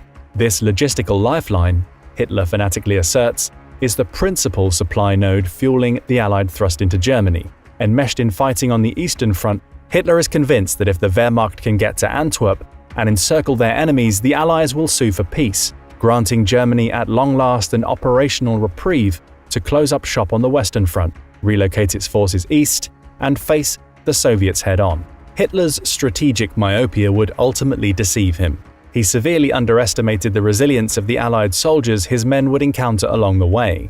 Still, on his sole orders over the next 5 weeks, German and Allied soldiers would experience some of the most bitter winter combat of the entire war. Thomas Krebs didn't know it yet, but he was about to be thrown headlong into the icy hell known to history as the Battle of the Bulge. Thomas and his company braced themselves against the cold as their convoy bounced, slid, and slogged along 250 miles of muddy roads leading into Belgium. The forward defense area was abuzz with activity when they arrived. It was December 23rd, and for the next 2 days Thomas Krebs spent the night shivering in a barn attached to a local farmhouse, wondering what he was getting himself into. The smell of hot chow on Christmas Eve was a welcome one, served on the side of a bend in the road. The hungry soldiers were eager to enjoy their first real meal in 3 days. They never got the chance. An officer in a jeep rolled into camp, ordering the cooks to put the food away and for the men to gather their belongings. They were moving out. I had no idea of where we were and had no maps to guide us, he recollected. Eventually they found the line of advance, walked for an hour, and were told to turn around. The objective, a local hill, was, they were told, in the opposite direction. Foreboding bursts of artillery and small arms fire echoed in the distance. Thomas's patrol got lost several more times, crossing rushing streams and steep slopes before it arrived at the jump-off point. That very night, multiple patrols went out to establish contact with the onrushing enemy. It didn't take long to find them. Early the next morning, Thomas's platoon regrouped in a tree line fronting their objective and set off across a frozen snow-covered field at dawn. As Thomas put it in his own words, as we got about 50 yards out, all hell broke loose, and the Jerrys laid down a field of fire with machine guns. Bullets were flying everywhere. I kept moving forward and firing short bursts from my BAR. I kept hitting the ground, firing, getting up again to advance. I passed by several fallen comrades, but could not stop to help because of the hail of fire. I finally reached the tree line, where there was some protection from the trees and brush. I could not visibly locate the enemy as they were pretty well concealed. I looked around to see where the rest of our platoon was and was shocked to see only one other GI who I'd never seen before. We were all alone in this heavily wooded area with machine gun and small arms fire whizzing over our heads. We kept on firing in the direction of their fire until our ammo ran out. The Jerrys began to drop mortar shells around us. We got out of there in a hurry. Thomas's experience was to some degree typical of tactical encounters experienced by American soldiers rushed in to restore order during the Battle of the Bulge. Infantry trucked to a jump-off point, trudging through snow and mud until they reached an otherwise unremarkable objective, moving towards said objective and taking fire from an unseen direction, all the while being too scared to find out where it was coming from, or who was doing the firing. The rest of the battle was something of a blur for Thomas. Escaping to the security of a hidden drawer, he came across a badly injured officer bleeding from wounds in his shoulder and legs. Thomas decided to try and help him reach safety, but as he began dragging his superior through the snow in search of a medic, Thomas's neck was grazed by a machine gun bullet. Miraculously, the bullet missed his arteries, enabling him to continue trying to get the officer out of the danger zone. It took everything in his power to get the wounded officer to a road, and from the road to a medic. Finally arriving at the aid station, Thomas checked himself and the officer into 2 beds, where medics immediately began treating their wounds. To add insult to injury, Krebs found out that his feet were also frostbitten, a common malady indicative of the extremes these soldiers endured during one of the coldest European winters on record. The capture of Krebs' objective was a major victory for his company, preventing further penetration of the German army in its drive to split Allied forces. His unit suffered a 50% casualty rate in the process, a number which included his company commander and several non-commissioned platoon and squad leaders. "After this battle, I was very happy to be alive," he said after the war. "Most people don't understand what it's like to be a soldier in the infantry rifle company. With all the training, I was not prepared for this experience. Nothing can prepare you for the reality of war. Under hellish conditions, it was a life-changing experience, one I will never forget." Today, most of our popular memory of the Battle of the Bulge revolves around images of dark German panzers sweeping through snowy pine forests and hard-nosed American infantrymen shivering in their foxholes, stubbornly resisting with what little arms and ammunition they could muster.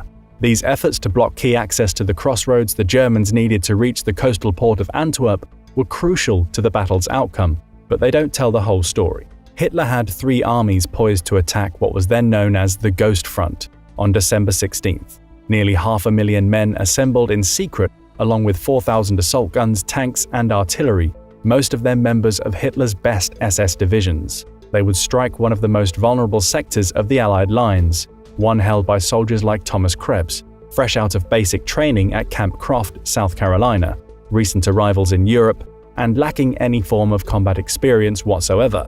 Most were members of the 106th Infantry Division and the 14th Cavalry Group, eager to be on the front lines but blissfully unaware of the carnage to come. What made the situation even worse for these American units was how isolated they would be when the enemy attacked at dawn on that freezing December morning.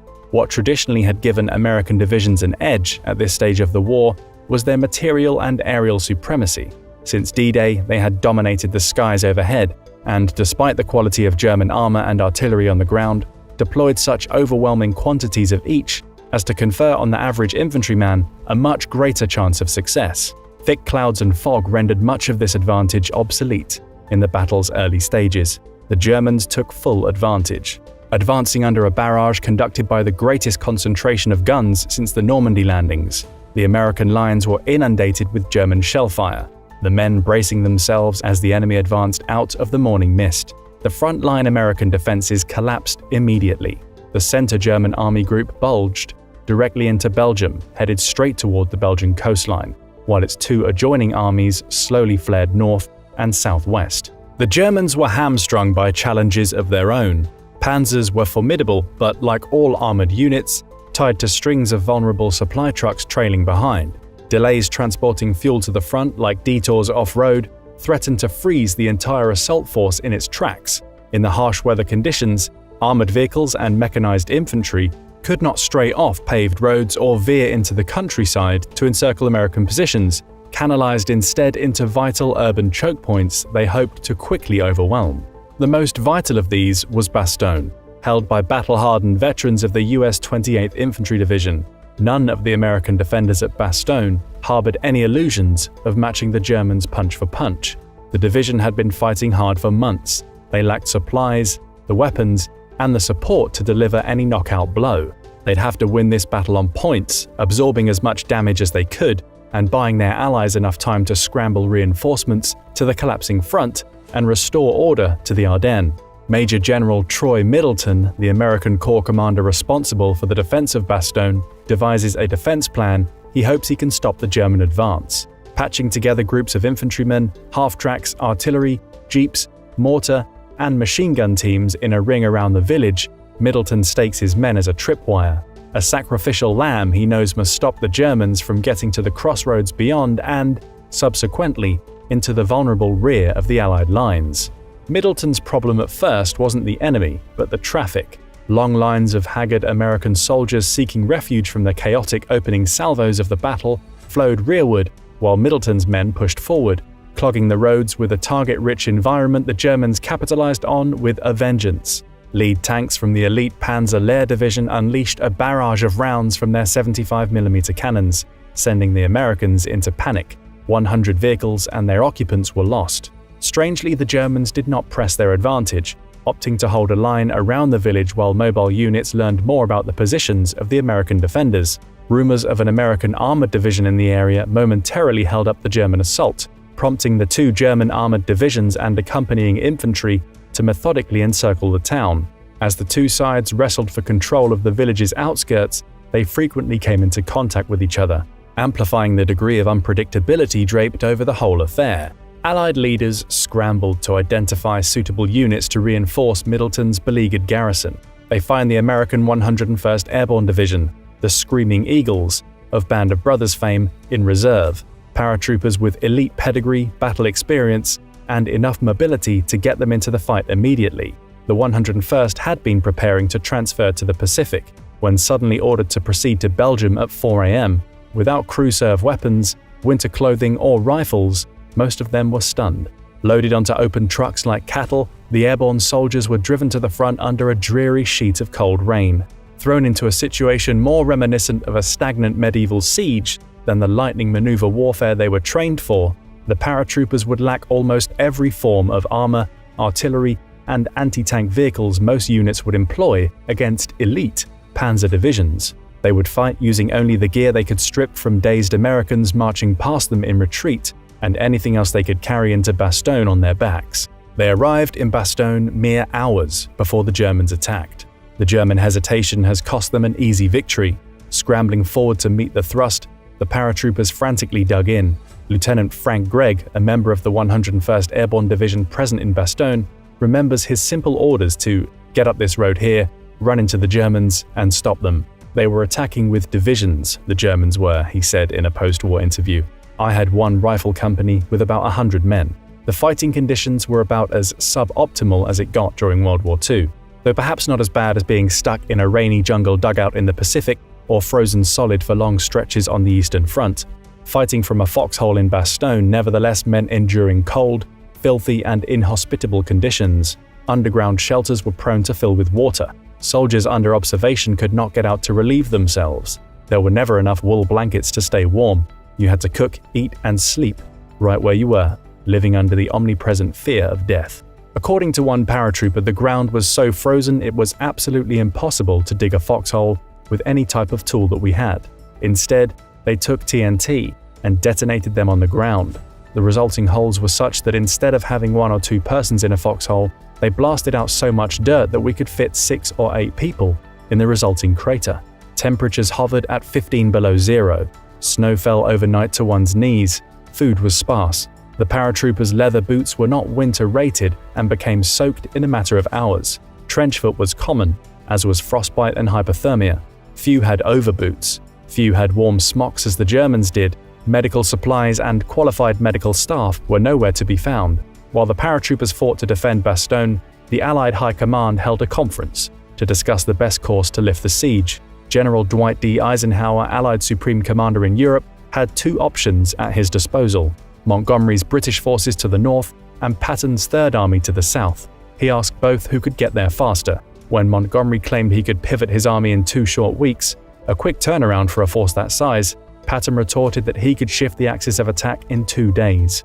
A stunning claim. Patton, a swaggering cavalryman known for his bombast and self-assurance, reassured an incredulous Eisenhower he was dead serious. "Do it," he was told in reply, and so he got to work. Patton held up his end of the bargain, shifting his force northward in record time, but it would be several weeks before his relief column could break through the solitary road leading to Bastogne. The defense at the crossroads continued into the new year. When offered the chance to surrender by his Prussian counterpart, the commanding general of the 101st Airborne Division issued his famous reply, "Nuts." The coming weeks would be hell for the paratroopers, with night attacks by German fighter bombers and long artillery barrages causing widespread damage to the town. On a larger scale, these would do little to move the needle. Fuming from his command bunker, Hitler watched as his over-optimistic timetables fell into disarray. Rather than allow his central army to circumvent the town on a parallel road and drive to his original objective, Hitler became obsessed with Bastogne, the thorn in the Bulge's side. Elsewhere, his panzer armies had better luck. The 5th Panzer Army, which had bypassed Bastogne's northern flank, to screen the center thrust against Montgomery's Anglo-American divisions made it to within 4 miles of the Meuse River by Christmas Eve, halted only by gasoline shortages and worsening weather. Montgomery had cleverly swung his reserves southward to prevent any crossing of the Meuse, securing the northern flank from being wedged open altogether. Patton's Third Army finally broke through to Bastogne on Boxing Day, December 26th, relieving the encircled paratroopers and driving further forward to regain lost territory. On January 3rd, the US First Army began the first of several counterattacks, which slowly concentrated Allied power onto the flanks of the German wedge, suffocating and containing the assault. It helped that by the new year, meteorological conditions had improved, enabling Allied fighters to conduct low-level close air support missions for the first time. Unleashing the offensive might of Allied combined arms doctrine, many German columns were frozen into position. A senior German officer later recalled how the air was so thick with Allied jabos, slang for American P-47 fighter bombers, that our tactical units could not move during the daylight hours. With not enough fuel to run our ambulances, the spearheads of the 2nd Panzer and Panzer Lehr divisions are wiped out. Further north, waves of British bombers fly unopposed over the German-held town of St. Vith, devastating the town with 100,000 tons of incendiary and high-explosive bombs. The Germans take 3 days to clear the town of debris and wreckage, a period when many relief vehicles fall prey to the predatory instincts of low-flying Allied fighters. The town, like Bastogne, is a critical pillar of the German attack. When it's overwhelmed, the Germans have little recourse but to retreat. In a furious last-ditch attempt to jumpstart his offensive, Hitler greenlights a massive aerial assault conducted by 1,035 Luftwaffe aircraft on Allied bases throughout Western Europe. He hopes to capitalize on the good weather, wrest control of the skies over the Ardennes, and give his forces a reprieve from Allied air attacks. Codenamed Bodenplatte, the air operation commenced in tandem with Operation Nordwind, an 11th-hour diversionary thrust to the south through Alsace-Lorraine, calculated to relieve pressure on the Bulge and unjam the advance on Antwerp. Bodenplatte was executed by inexperienced pilots operating in complete radio silence over German, Dutch, and Belgian territory. The raid immediately came unhinged when German air units came under heavy flak fire before they'd even left Germany. Operational security had been so tight, Goering hadn't remembered to inform the Reich's trigger-happy anti-aircraft gunners his units would be flying overhead. By this stage of the war, such a sight was unfamiliar indeed. 16 Luftwaffe aircraft are downed by their own units before they even reach the front lines. The attack was reasonably successful, destroying dozens of RAF and American fighters bunched up on airfields across the Low Countries. On the return home, many of the German pilots are ripped to pieces by pursuing Anglo-American fighter aircraft and accurate Allied flak. Luftwaffe gains, all told, were marginal and hollow, emblematic of the battle as a whole for the German High Command. By mid-January, the Battle of the Bulge was over. Heroism displayed by the paratroopers at Bastogne, the pluck of fresh-faced infantrymen rushed into the breach, and the steadying presence of Allied reinforcements turned the German offensive on its head in short order. It was a propaganda coup for the Allies. For the Axis, it only forestalled the inevitable, upsetting but far from thwarting Allied preparations for their inevitable entrance into Germany itself. The Bulge offensive may have bought a few weeks for Hitler, but it was a fatal decision. For 75,000 casualties suffered by the Allies, the Germans suffered 120,000 men and countless materiel lost or destroyed, something they could ill afford to replace. In the final reckoning for the Wehrmacht, the elusive allure of a lightning victory on the Western Front unhinged Germany's ultimate hopes of wartime survival. In a few short months, the walls of Hitler's Reich would come crumbling down. What other interesting historical battles would you like us to talk about next? Let us know in the comments, and don't forget to subscribe for more military analysis from military experts. If you're American, you probably have one of the major technologies that helped the Allies win World War II in your kitchen microwave right now. The cavity magnetron is a small metallic part that uses electrical current and moving magnetic fields to generate electromagnetic waves in the range that we call microwaves. Its development at the University of Birmingham in England in 1940 was incredibly significant to World War II, providing the Allies with the means to develop precision radar, giving them a technological edge that would prove crucial in both defensive and offensive strategies. Yet today, most of us will only ever see it help heat up our leftovers, So let's take a look at the background and development of the cavity magnetron, what made it critical to the largest war in human history, and its lasting impact on modern politics and our daily lives today. Firstly, the invention of the cavity magnetron didn't just emerge from nowhere.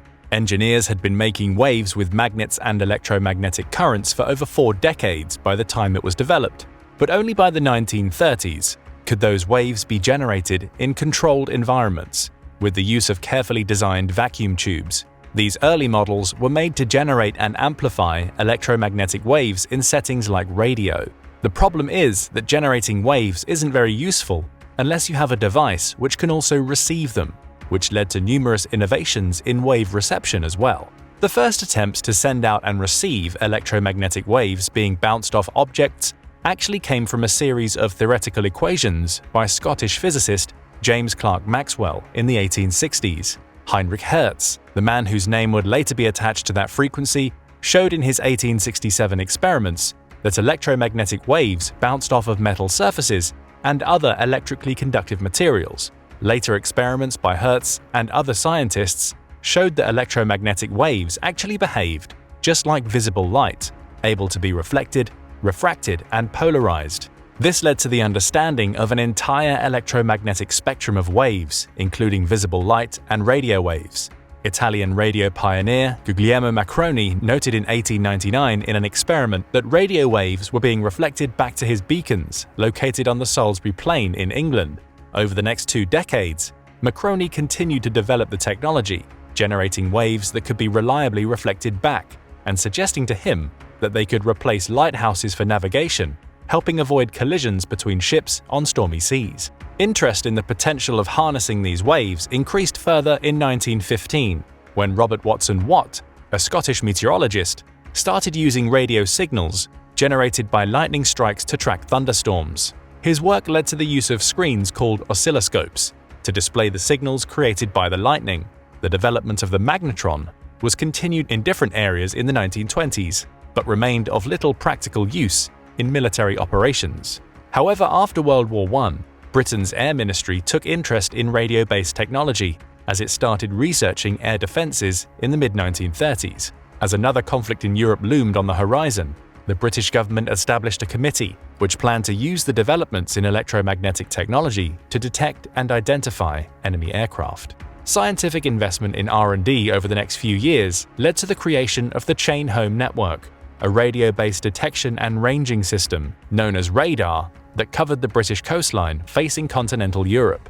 This radar system, installed in 1938, used land-based transmitters, which were large and difficult to move, along with much smaller receivers mounted on aircraft. As Chain Home was installed, work also continued on a detection system that did not depend upon vulnerable ground transmission.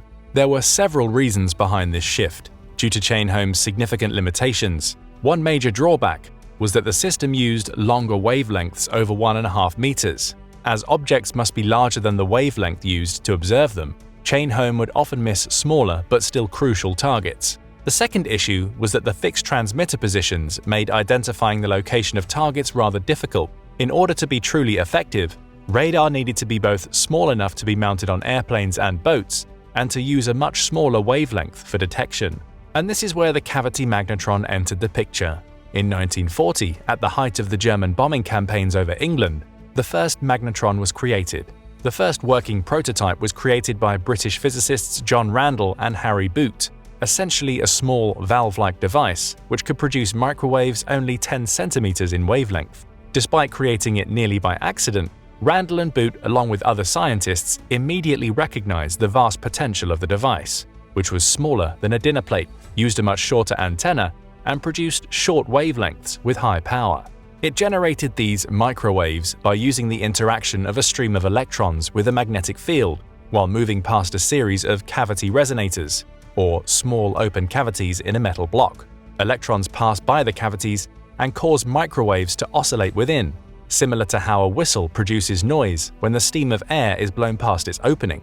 The resonant frequency of the magnetron is determined by the physical size and placement of the cavities. All this meant that the magnetron could be used to accurately detect far smaller objects, far more accurately than anything ever invented before, and if attached to airplanes and boats, It made targeting far more accurate and lethal. But there was a major problem with these plans. The relentless Nazi bombing campaign over England, along with the short supplies and limited trade routes caused by British isolation, made further development of any technology extremely difficult. The country's industrial base was already pushed to its limit, with no way to ramp up R&D and production to implement rapid changes. So with the agreement of Prime Minister Winston Churchill, on the morning of August 19, 1940, a small team of the country's top scientists and engineers, under the direction of Sir Henry Tizard, boarded a converted ocean liner. This high-powered team, which would become known as the Tizard Mission, also included representatives from the Army, Navy, and Air Force, along with military technology specialists and engineers. They were all headed to America, to more or less give away their most prized technological assets in the hope that the US could use them to win the war. The documents were carried by hand in an unassuming black metal trunk containing blueprints and circuit diagrams for rockets, explosives, superchargers, gyroscopic gun sights, submarine detection devices, self-sealing fuel tanks, and even early data that would lead to the jet engine and the atomic bomb. The designs for the cavity magnetron and its promises of precision airborne radar were also included in this cache of treasures.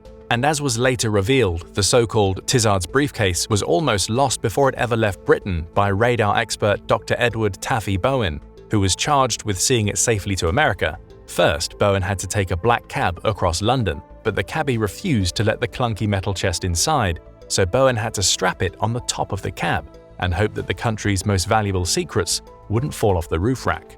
Then, when he arrived at London's Euston Station, Bowen handed the briefcase to a porter while gathering up his remaining luggage, then watched in horror as the man hurried off through the crowd to find the 8:30 train to Liverpool without waiting.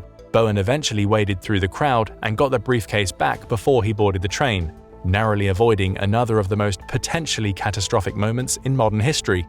On the long train ride to Liverpool, Bowen reportedly shared a compartment with a mysterious, sharply dressed, military-looking man who spent the entire journey ignoring the young scientist and silently reading a newspaper. Finally, Bowen reached the ship in Liverpool and boarded in as much secrecy as possible. If a spy got word to the Nazis of a mysterious vessel leaving with scientists and officials, it would spell disaster for everyone. The British were so worried about the Germans obtaining the secrets of the magnetron that 2 holes were drilled inside the case to ensure that if the boat was sunk, its contents would also be ruined. But despite their fears, the ship set sail smoothly and reached Washington, D.C. by September 12th. As planned, when the mission arrived in Washington, its members shared these coveted secrets. The contents of the case stunned the Americans, especially the magnetron, making them realize that their own research was years off the pace. Quickly realizing the value of what they had been given, the government of President Roosevelt approved funding for the creation of the MIT Radiation Laboratory, or RadLab, which began working on upgrading radar with the new technology. Top American academics were recruited to work with the mission staff, and by November, the cavity magnetron was being mass-produced by Bell Labs.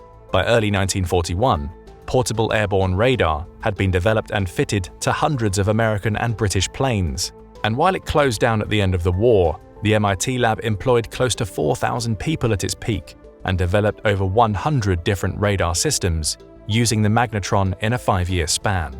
The technology would become vital to both the Allied victory and to America's economic dominance in the aftermath of World War II. The cavity magnetron, in particular, proved to be so significant that American historian James Finney Baxter III later noted that when the members of the Tizard mission brought one cavity magnetron to America in 1940, they carried the most valuable cargo ever brought to our shores. Other experts have voiced similar opinions. Andy Manning of the British Radar Museum said in 2007 that it's deemed by many even now to be the most important invention that came out of the Second World War, while writer Robert Buderi has called it possibly the most important development of the 20th century. David Zimmerman, professor of military history at the University of Victoria in British Columbia, has stated that the magnetron not only changed the course of the war, but remains the key piece of technology that lies at the heart of your microwave even today. The cavity magnetron's invention changed the world. In 1943, the US Army Air Force began using the so-called H2X, developed at the MIT lab, a system which used even shorter wavelengths. of around 3 centimeters, making it stunningly accurate. Testing of H2X showed it could almost always identify targets on the ground, eliminating the need for sighting targets in order to bomb them. This was especially important in Europe, where cloudy skies had ruined a number of critical missions due to visibility issues. The H2X was installed in B-17 and B-24 bombers in place of the ball turret and were used in Pathfinder missions, where the lead bomber would identify the target and the other bomber would release their loads on its timed signal. Radar developed by the MIT Radiation Laboratory was the SCR-584, a widely used gunfire control system. It used conical scan tracking, in which a signal offset radar beam is continuously rotated around the radar antenna's central axis, and was accurate enough to place anti-aircraft guns on their target without the need for searchlights or optics, both of which were required for older systems that used larger waves. It was first used in combat in early 1944 on the Anzio beachhead in Italy, during the Allied push towards Rome. By that point, the Germans had learned how to jam their last model, the SCR-268. While the technological race was already crucial to World War II before radar was being developed, it came to epitomize the back and forth over combat systems. As soon as the Allies developed a new system, the Axis powers, primarily Germany, would use captured technology to counter it, leading to a new, more sophisticated model being rolled out. But from 1940 onwards, the Allies gained a huge advantage in the quality of radar, ultimately one of the deciding factors in later battles. Beyond radar, the Tizard mission also resulted in far closer cooperation between the US and the UK, eventually leading to British involvement in the Manhattan Project, and catalyzing US technological cooperation during World War II and after.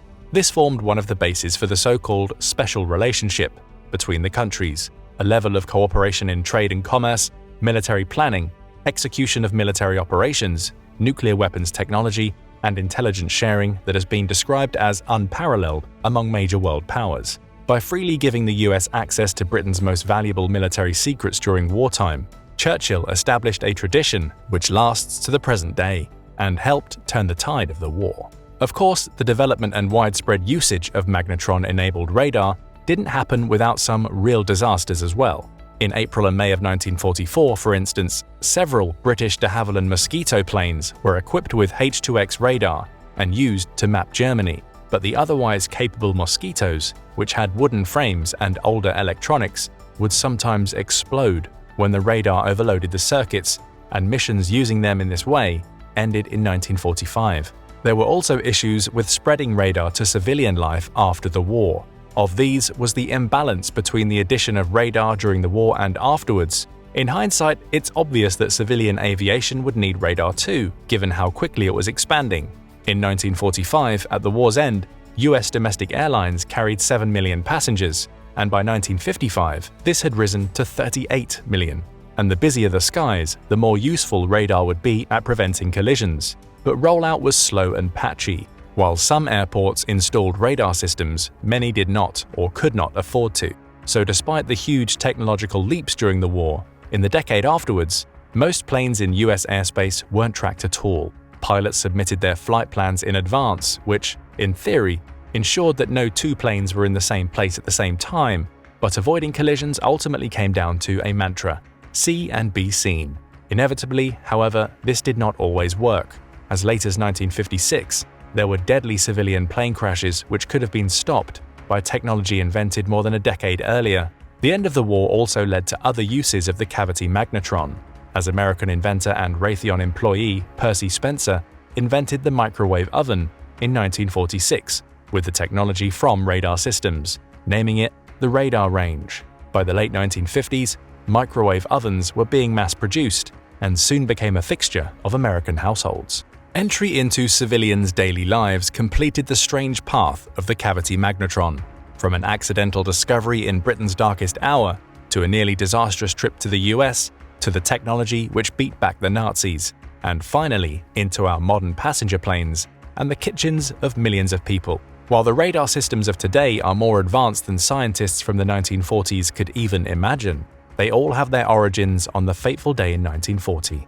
If the story of the cavity magnetron shows us anything, it's that emerging technologies and the decisions made around their use can change the world in ways we can scarcely imagine today, with political, social, and economic consequences far into the future. But what do you think? Just how vital was the cavity magnetron to World War II? And what might our world look like today if it had never arrived in America? Let us know your thoughts in the comments below, and don't forget to subscribe for more military content, history, and analysis. The Canadians claimed one of their tanks blindsided him in Normandy with a well-placed round from a Sherman Firefly. The British disagreed. It was their own armored units, they argued, that had ambushed and destroyed him. Or was it the RAF Typhoon fighter bomber which had showered him in a hail of rockets and cannon blasts? Either way, Michael Wittmann's Tiger tank was so completely eviscerated after his final August 1944 engagement with the Allies that his remains were only unearthed from a muddy French farmer's field some 39 years later. Who was Michael Wittmann? Why did so many seek credit for his death? And why did his demise come as such a welcome relief to the Allies? Join us today and find out more about the Black Baron, Germany's elite panzer ace who gunned his way into history during World War II. 30 years before his grisly demise, Michael Wittmann was born in Bavaria in 1914, at the dawn of the First World War. Hardy and athletic, he spent his youth on the agrarian frontiers of Hitler's burgeoning Third Reich, helping his parents work their farm as he was exposed to ideological currents which would define the rest of his life. When he turned 19, Wittmann was pressed into mandatory military service along with most of his peers. By 1937, the end of his fourth year in uniform, Wittmann realized he had found his calling. 2 years later, on the eve of World War II, he found himself serving in the Leibstandarte SS Adolf Hitler, one of the most elite units in the 1st SS Panzer Division. Trim, disciplined, and fiercely loyal, Wittmann's regiment was composed of hand-picked personnel, all volunteers, all at the apex of physical fitness, and all of whom swore oaths of absolute allegiance to Hitler in life and death. In peacetime, Wittmann's unit was no less than Hitler's personal Praetorian Guard, responsible for guarding the Führer, his offices, and his personal residences. When the Germans invaded Poland on September 1, 1939, the Leibstandarte SS Adolf Hitler became the tip of their military spear, and Wittmann's job description changed accordingly. He had a long way to go before he would make his name in the Panzer Corps. During the invasion, Wittmann cut his teeth in a scout platoon of the 1st SS Panzer Division. An excellent driver, it made sense for his first combat role to be in reconnaissance. He continued in his armored car during the subsequent invasions of France and Greece. By the end of 1941, Hitler's armies were the masters of Europe and were already setting their sights on the real prize, the Soviet Union. Hitler unleashed 3,600 of his best panzers and more than 3 million soldiers eastward on June 22, 1941. Operation Barbarossa began auspiciously. The Germans knocked the Soviets back one fierce hammer blow at a time, taking millions of prisoners and forcing Stalin's forces into utter disarray. Still, war on the Ostfront was far from the milk run of past campaigns. As part of the German leading scout echelon, Michael Wittmann's reconnaissance unit, now part of the notorious Waffen-SS, guided the panzers forward across the seemingly endless expanses of the Soviet Union, Hitler's coveted Lebensraum. Wittmann's unit was not blameless as Leibstandarte advanced on Kiev. Ideological fanatics, they abhorred Jews, Slavs, and communists alike, committing atrocities and murdering prisoners in droves. It's not known whether Wittmann himself participated in these horrifically violent acts, yet it remains impossible to separate the peerless career he would soon forge as a tank commander from the context from which he emerged.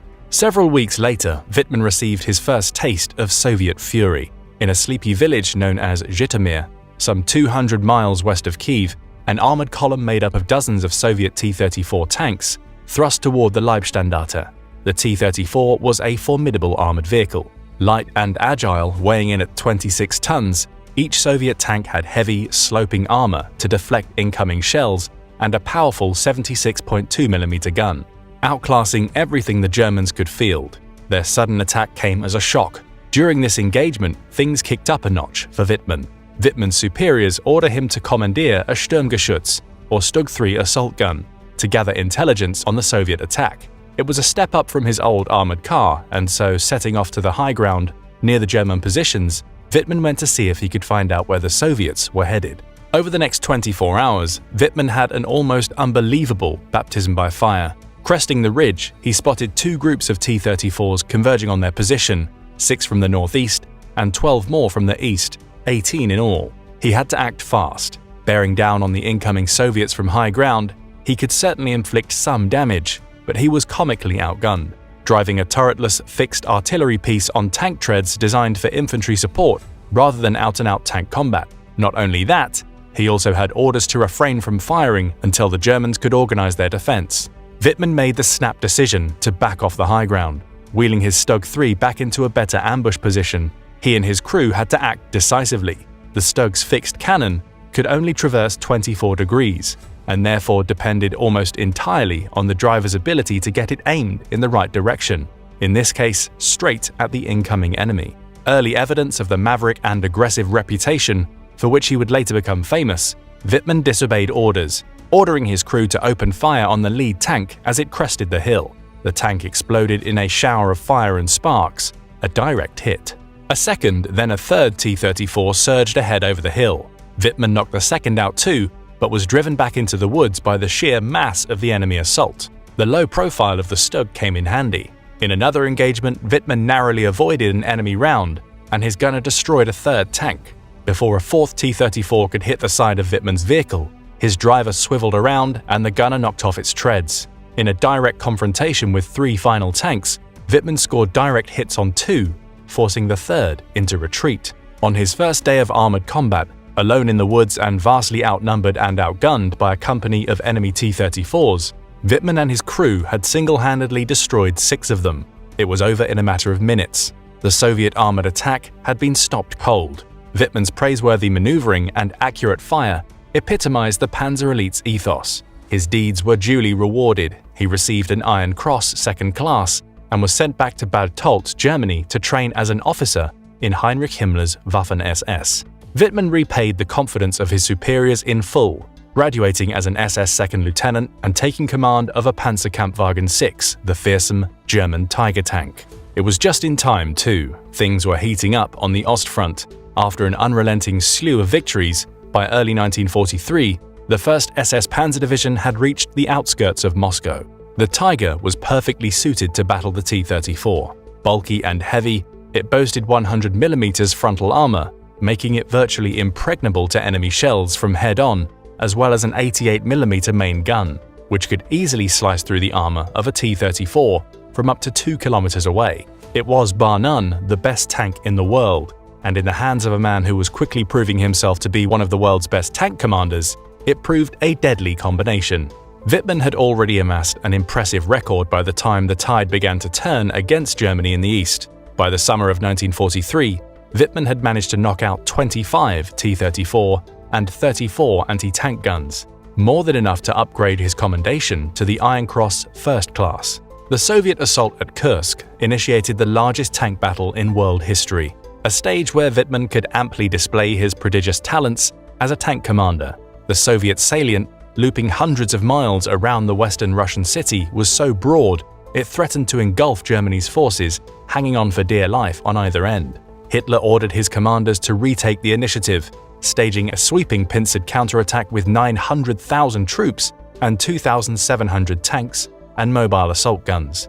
Wittmann naturally found himself front and center of the southern attack.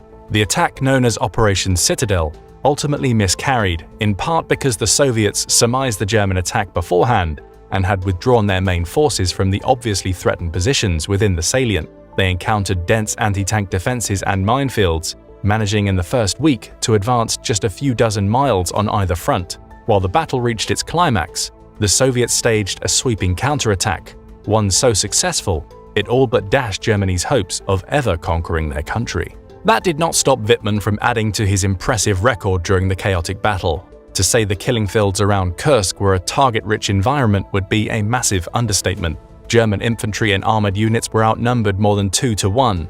Wittmann led a platoon of 5 Tiger tanks into the melee, rushing line after line of entrenched T-34s and artillery positions. Wittmann's elite crew overwhelmed local Russian defenses, sustaining repeated shell hits which clanged and zinged off the Tiger's frontal armor. The Russians committed waves of Soviet tanks onto the battlefield to prevent Wittmann's Tigers from roaring through.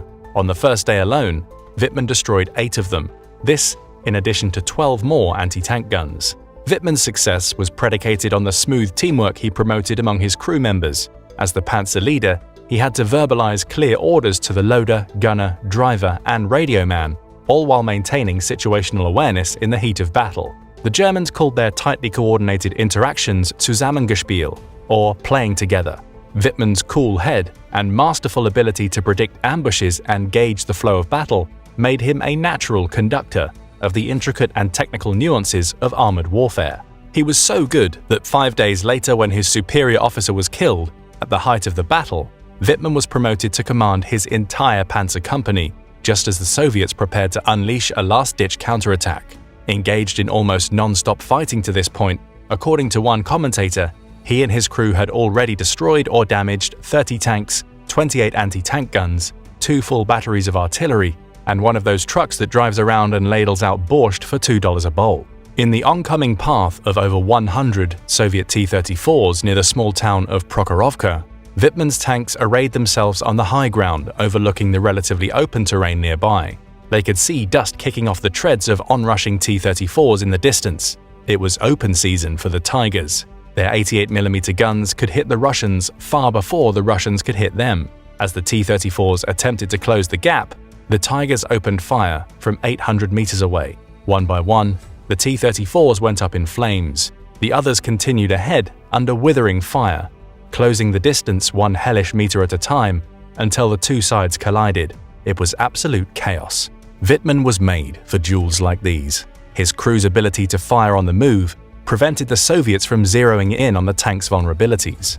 Ironically, German armored doctrine cautioned against firing on the move. There were no modern fire control systems, multi-axis gun stabilizers, or computer-augmented weapon sights to speak of, so it made sense to creep into an adequately shielded firing position and shoot from there. In the Soviet swarm, Wittmann's crew had no choice but to run and gun. Fortunately, his gunner, a man named Balthasar Bobby Vol, could accurately fire while their panzer was on the move. In the ensuing battle, which raged for hours, Wittmann's tank was hit twice. It was butchery on both sides, one German recollected, tank versus tank. The Russians managed to stem the German advance, but had sustained appalling losses in the process. Wittmann's panzer company allegedly killed 151 enemy tanks at Kursk. After Kursk, it was all uphill for the Germans. Depressing conditions on the long retreat into Germany left their mark on even the most fanatical units in the Waffen-SS. Wittmann's crew continued to add to their impressive tally during these grueling rearguard actions. 15 tank kills on one day, 13 on another.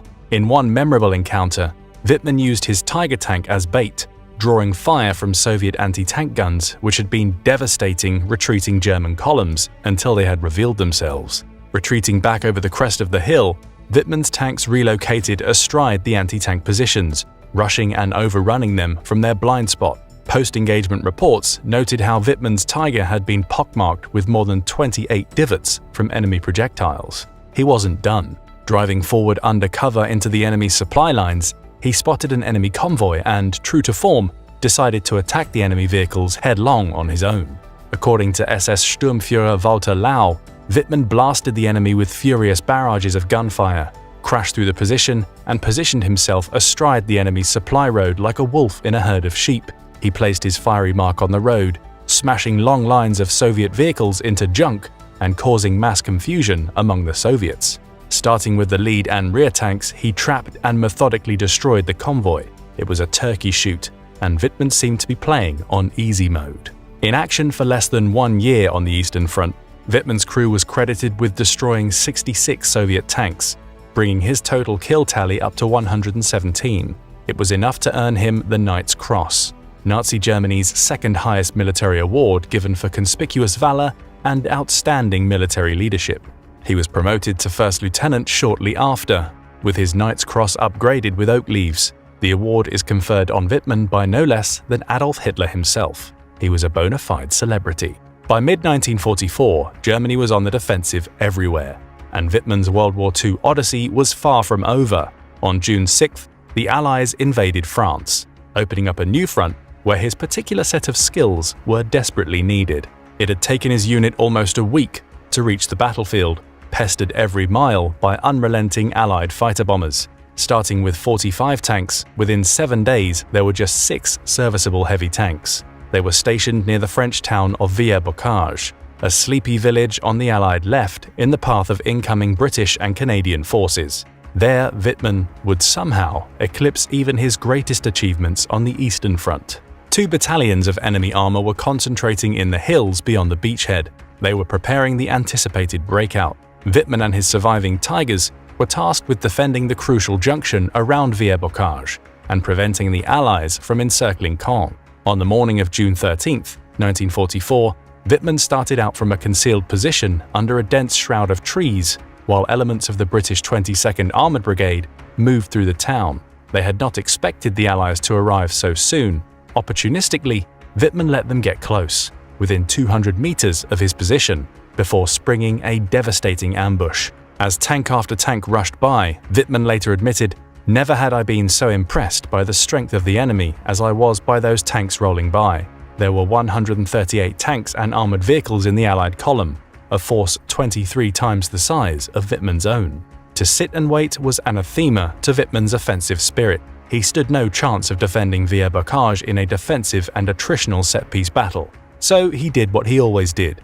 With no time to assemble his company, he plunged his Tiger directly into the heart of the British formation, closing to a range of 14 meters, danger close for tankers on both sides, and began firing at every tank, half-track, and armored vehicle he could see.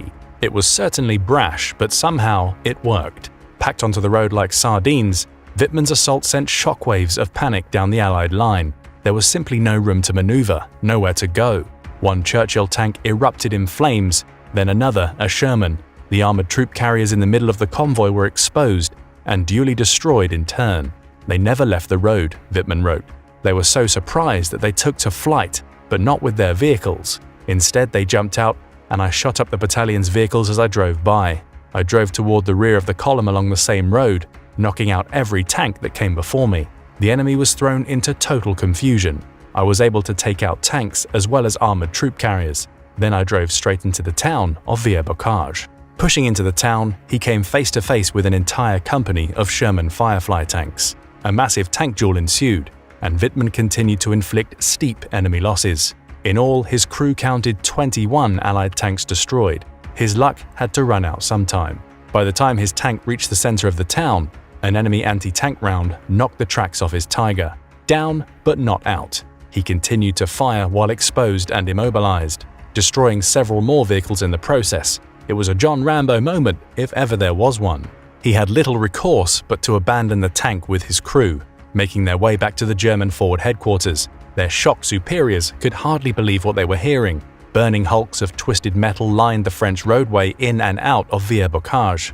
Wittmann's crew had single-handedly knocked out an entire armored regiment, 27 in all, the highest recorded tally of tanks killed in one day by one unit in world history, and consequently contributed to the defense of Caen, which would not fall to the Allies for another 2 months. The engagement propelled Wittmann to the height of his fame.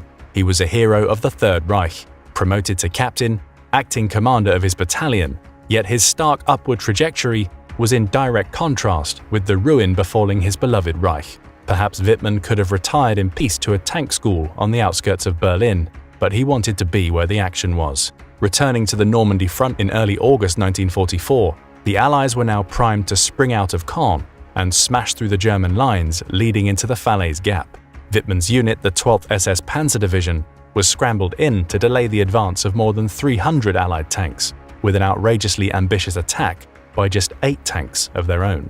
One British tanker called the German decision to advance on August 8th in the fields around Sinto almost suicidal. This was their system, he clarified. If they were hit, they would hit back immediately. Wittmann was exhausted by this point, yet coming out of reserve, he insisted on participating in the action. He cited the confidence it would instill in his own men, severely depleted by the recent pummeling they had been sustaining at the hands of almost overwhelming Allied material supremacy. Wittmann and his crew had been through a lot. None of them felt their luck had yet run out. Unbeknownst to them, British tanks of the Northamptonshire Yeomanry were laying in wait in the forest beyond the Caen-Falaise road to their right. Directly opposite them, behind a long stone wall at the far end of a long field, were Sherman Firefly tanks of the Canadian Fusiliers on their left. They were caught in a deadly crossfire, with no way out but to press forward. Retreat was not an option. The camouflaged British tanks 800 meters away surveyed Wittmann's small column as it advanced across every furrow of that Norman field. The Canadian tankers on the other side, poised to fire out in the field, suddenly heard the wireless net spring to life. I can see them, they heard. The gunners peered down their sights, ranging and calculating the distance to the Tigers, 1,200 yards, 1,100 yards, 1,000 yards. When they got within 800 yards, all hell broke loose. Almost simultaneously, the British and Canadian tanks unleashed a deadly hail of anti-tank rounds. The Firefly's upgraded 17-pound cannon can do what none of its predecessors could: penetrate the Tiger's thick frontal armor. Wittmann's tank, along with the 3 others he was leading, took heavy fire. They were knocked out, so Wittmann continued alone. He was cruelly exposed. By now the Canadians and British were both firing, and then in a flash of light, Wittmann's tank cooked off. I can remember a tremendous explosion, one Canadian gunner recalled, and seeing the turret hit the ground. Michael Wittmann, the legendary Panzer ace, was dead. Hitler's vaunted elite were slowly strangled out of the French countryside. Wittmann's unrecognizable body remained. He left his mark on that and other campaigns. At the final tally, he had destroyed 138 enemy tanks, 132 anti-tank guns, along with hundreds of trucks, carriers, artillery platforms and jeeps. It was an unfathomable record for a single tank crew. It would be wrong to ascribe all the credit to Wittmann. His crew undoubtedly excelled at each of their individual tasks and got Wittmann out of a bind time and time again. Yet his fearlessness, his tactical aptitude, and his calm demeanor made him an excellent panzer commander, a worthy adversary caught up in the wrong regime. But what do you think? Was the Black Baron the deadliest tank ace in World War II?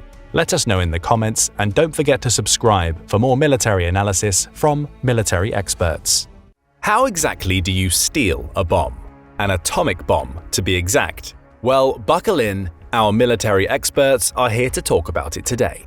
World War II secured the United States' position as the most powerful country in the world, a point it demonstrated with 2 very big exclamation marks to end the conflict.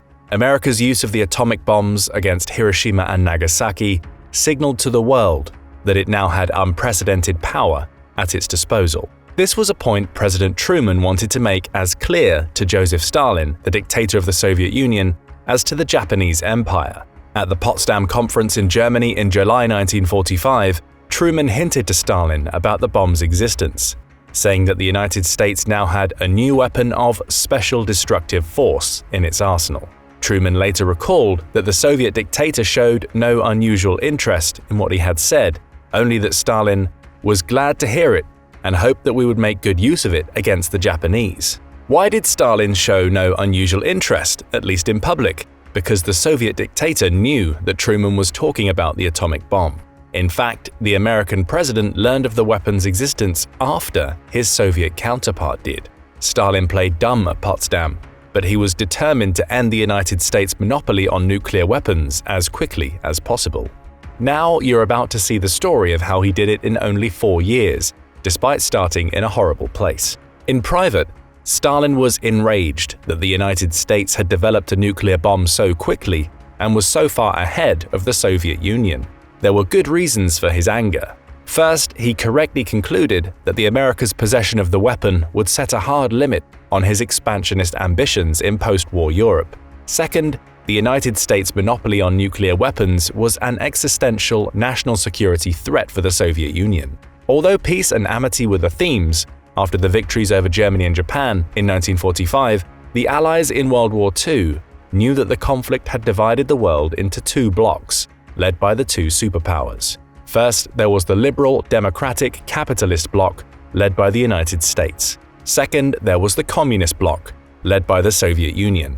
Both sides understood that their post-war interests were irreconcilable, and both were preparing for another war accordingly. Stalin wanted to spread communism. The United States wanted to contain these ambitions. To do so, war planners in Washington were already planning to hit dozens of Soviet cities with atomic bombs, including Moscow and Leningrad, if the need arose. So Stalin's fears were not entirely unfounded. Even without resorting to such extremes, The United States' sole possession of nuclear weapons meant that it would have nearly unassailable leverage in diplomatic negotiations, and this was also an unwelcome reality for the Soviet dictator. The United States was, in fact, not ready to implement its nuclear war plans. In 1945, America only had enough plutonium to build one nuclear weapon. It did not have anything close to the vast nuclear arsenal it would possess in coming years. Nevertheless, it was beneficial for the United States and its allies to make Stalin think that it had the capacity to pull off these operations. From their perspective, such deception operations would help to keep the Soviet dictator in check. Within a few years, the United States would be ready to implement its plans. The Western allies considered these apocalyptic plans as necessary ones. The Soviet Union significantly outnumbered the United States and its allies in Europe in conventional military forces, so there were huge fears in Washington and London that a war-torn Europe would easily be overrun by communism. The Soviet blockade of Berlin that led to the Berlin airlift served as a preview for what the United States feared would happen to Western Europe. The nuclear option was the only way for the Western powers to deter the Soviets, and if that failed, even the odds. American and Allied leaders believed that the Soviet Union was many years away from developing an atomic bomb and building a nuclear arsenal of its own, so the atomic bomb was the best card to play. If their plans were ever implemented, nuclear weapons would have destroyed Soviet cities and their accompanying arms industries, crippling the country and making an Allied invasion of the Russian heartland much easier to pull off. The Allies had good reason to believe that Stalin was many years away from developing nuclear weapons. The Soviet Union's authoritarian, dictatorial system of government was not conducive for the free scientific inquiry that leads to breakthroughs. In the 1930s, Stalin had implemented his Great Purge in order to solidify his control over the country. While this purge is more well known for its execution of many of the country's top military officers, which left it unprepared for the invasion by Nazi Germany in 1941, it also ensnared a lot of the Soviet Union's most capable scientists. For example, Lev Shubnikov, who established the first Soviet cryogenic laboratory in Kharkiv, Ukraine, and discovered Type II superconductivity, was executed in the purge on trumped-up treason charges. Soviet scientists that managed to survive the purge were often forced to make their scientific inquiries conform to the doctrines of communism. With political commissars constantly watching over them, they were hardly in a good position to deliver a working nuclear weapon. Stalin was upset about how fast the United States had developed the atomic bomb, but he should have looked in the mirror as to why he was at such a disadvantage at the starting line. The United States was socially and institutionally far more capable of developing nuclear weapons. So how did the Soviet Union catch up in such a short amount of time, despite its horrible starting position? Stalin first found out about the United States' desire to build nuclear weapons in September 1941, before Pearl Harbor, much less before the Manhattan Project even began. This was an endorsement of the effectiveness of the Soviet security services, as German and Japanese intelligence had failed to learn any important details about the program. The early leak that an atomic bomb was coming probably originated from members of the so-called Cambridge Five, like John Cairncross. Cairncross was the secretary to Lord Maurice Hankey, a member of the Maud Committee in Britain, which was established to research the feasibility of an atomic bomb. Donald Maclean, another member of the Cambridge Five, shared his findings with the Soviets that seemed to make the same suggestion. Knowing that the Western powers were now getting to work on developing an atomic bomb, Stalin ordered that the Soviet Union go forward. But it would take more than an order from the dictator to get the country out of the poor place it was in to begin a nuclear weapons program. It would take a far more extensive spy network and a change in the way that the Soviet Union treated its scientists. The Soviet Union had the benefit of the Communist Party of the United States of America, which had a disproportionate base of highly educated people who tended to work in sensitive wartime industries. Some members of the party would supply secret information to the Soviets. Soviet intelligence soon realized that the American nuclear weapons program needed to be given high priority. They codenamed it Enormous. Deciding that the Americans' nuclear research was of such high import, Soviet intelligence tried to develop sources within the Manhattan Project. Success didn't come easily, though. The FBI discovered and foiled many of the early attempts. For example, in February 1943, the FBI learned about the Soviets' effort to contact physicists at the University of California, Berkeley's RAD lab. These scientists were then put under surveillance, or even drafted to keep them away from the sensitive areas of research they had been probing into. The FBI had similar success in foiling Soviet attempts to develop sources at the Met Lab. While the FBI detected many Soviet spies, others still got through. One of the more important ones was the German physicist Klaus Fuchs, who volunteered to share information with the Soviet Union in 1941. Originally, he had passed along British atomic secrets to Moscow, but lost contact with his handlers. When the Soviets discovered him 3 years later, they found out that he had been invited into the Manhattan Project, where he worked on atomic bomb weapons design at Los Alamos Laboratory. He would then hand over information about what he'd been working on to his Soviet contacts. Fuchs evaded detection throughout the war. In 1946, he returned to Britain to work on that country's own nuclear weapons program.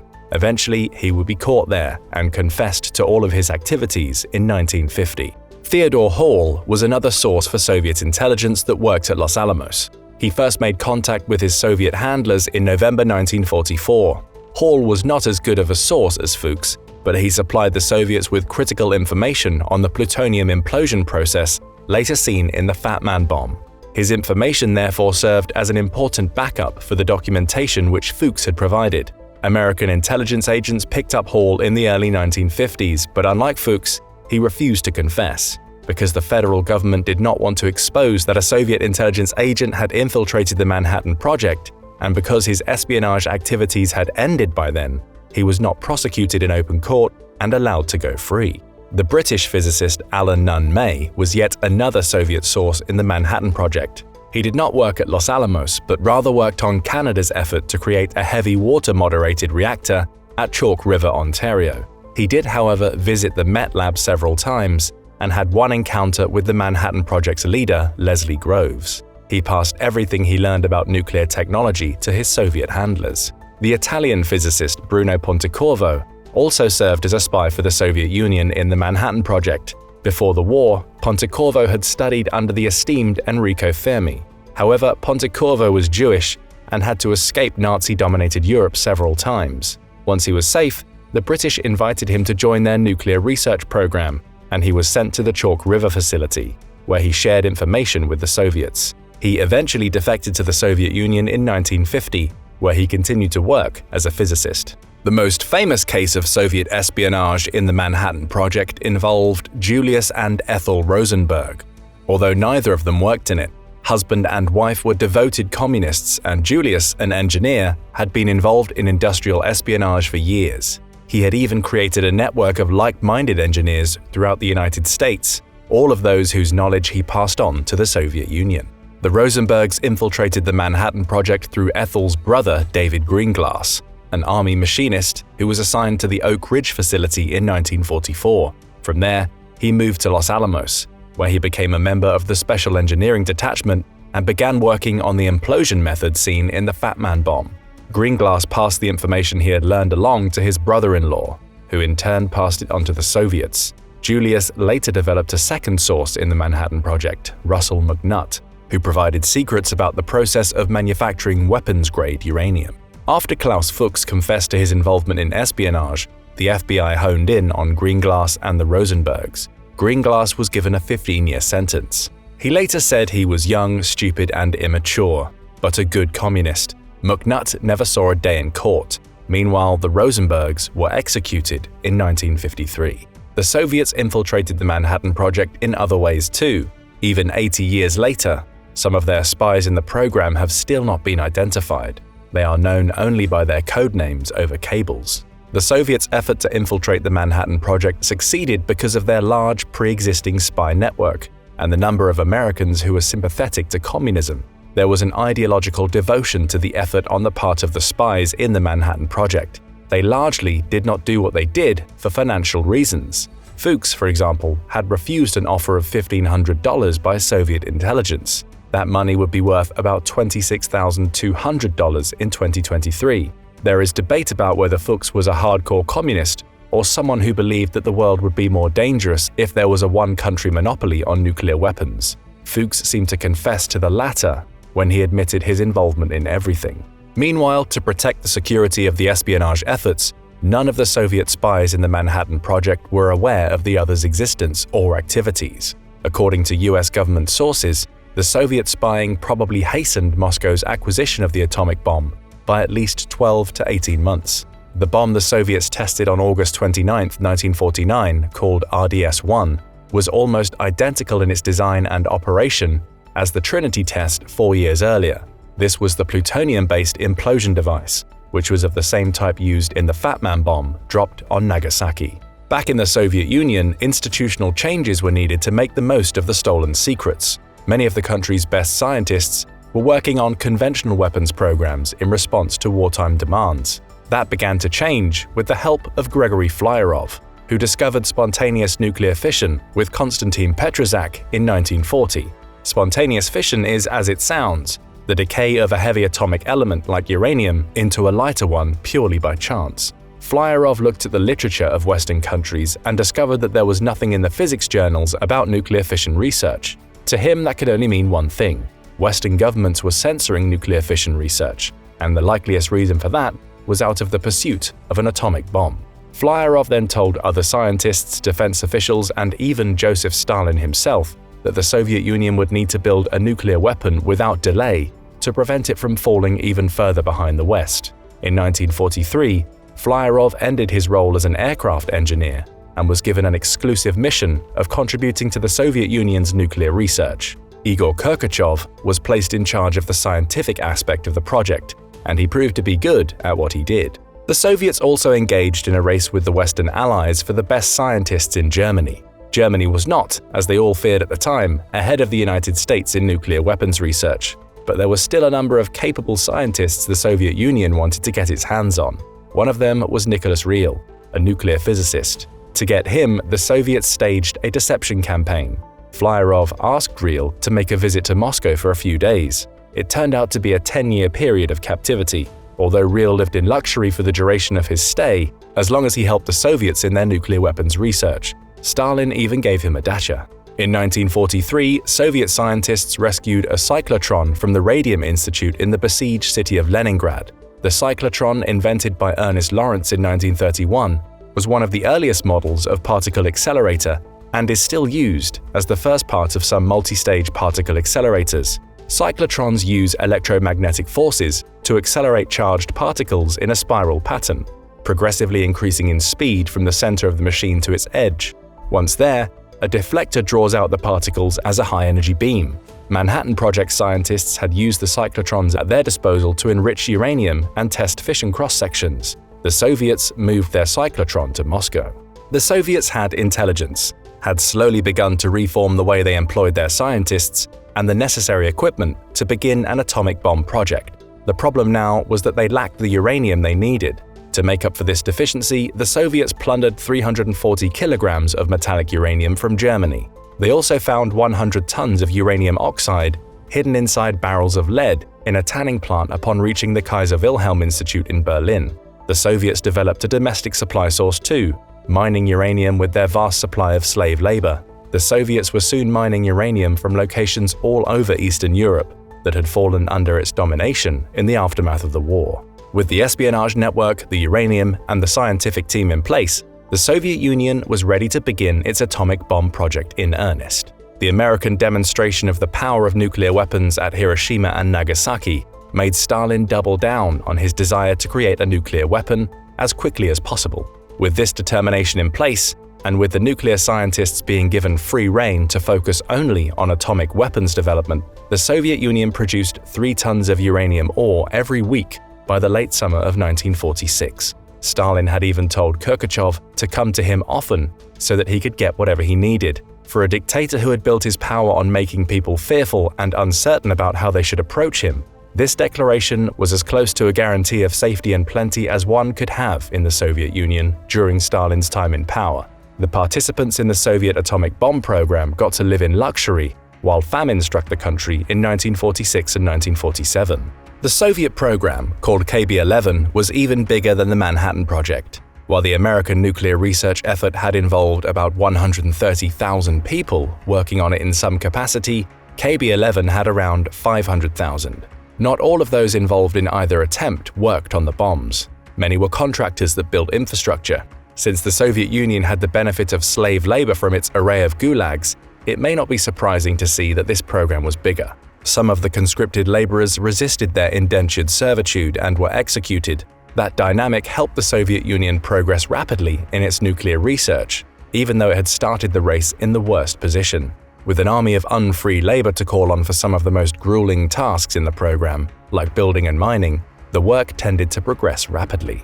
On August 29, 1949, the Soviet Union finally detonated its first nuclear weapon, the aforementioned RDS-1, at 7 a.m. at the Semipalatinsk testing ground in modern Kazakhstan.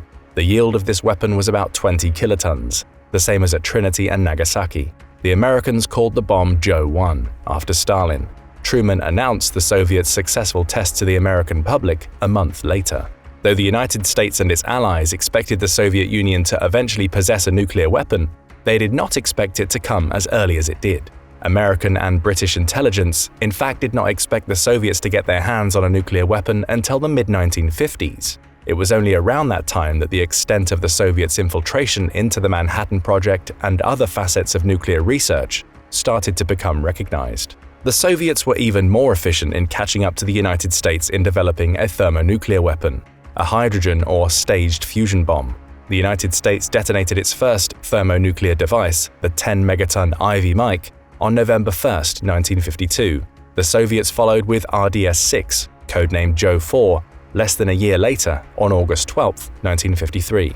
Although Ivy Mike was not a design that could be weaponized, and Joe 4 was not a true hydrogen bomb, as it got nearly its entire yield from nuclear fission instead of nuclear fusion, both the United States and Soviet Union had proved the concept of a thermonuclear weapon, and the latter had demonstrated its ability to build its weapons of mass destruction.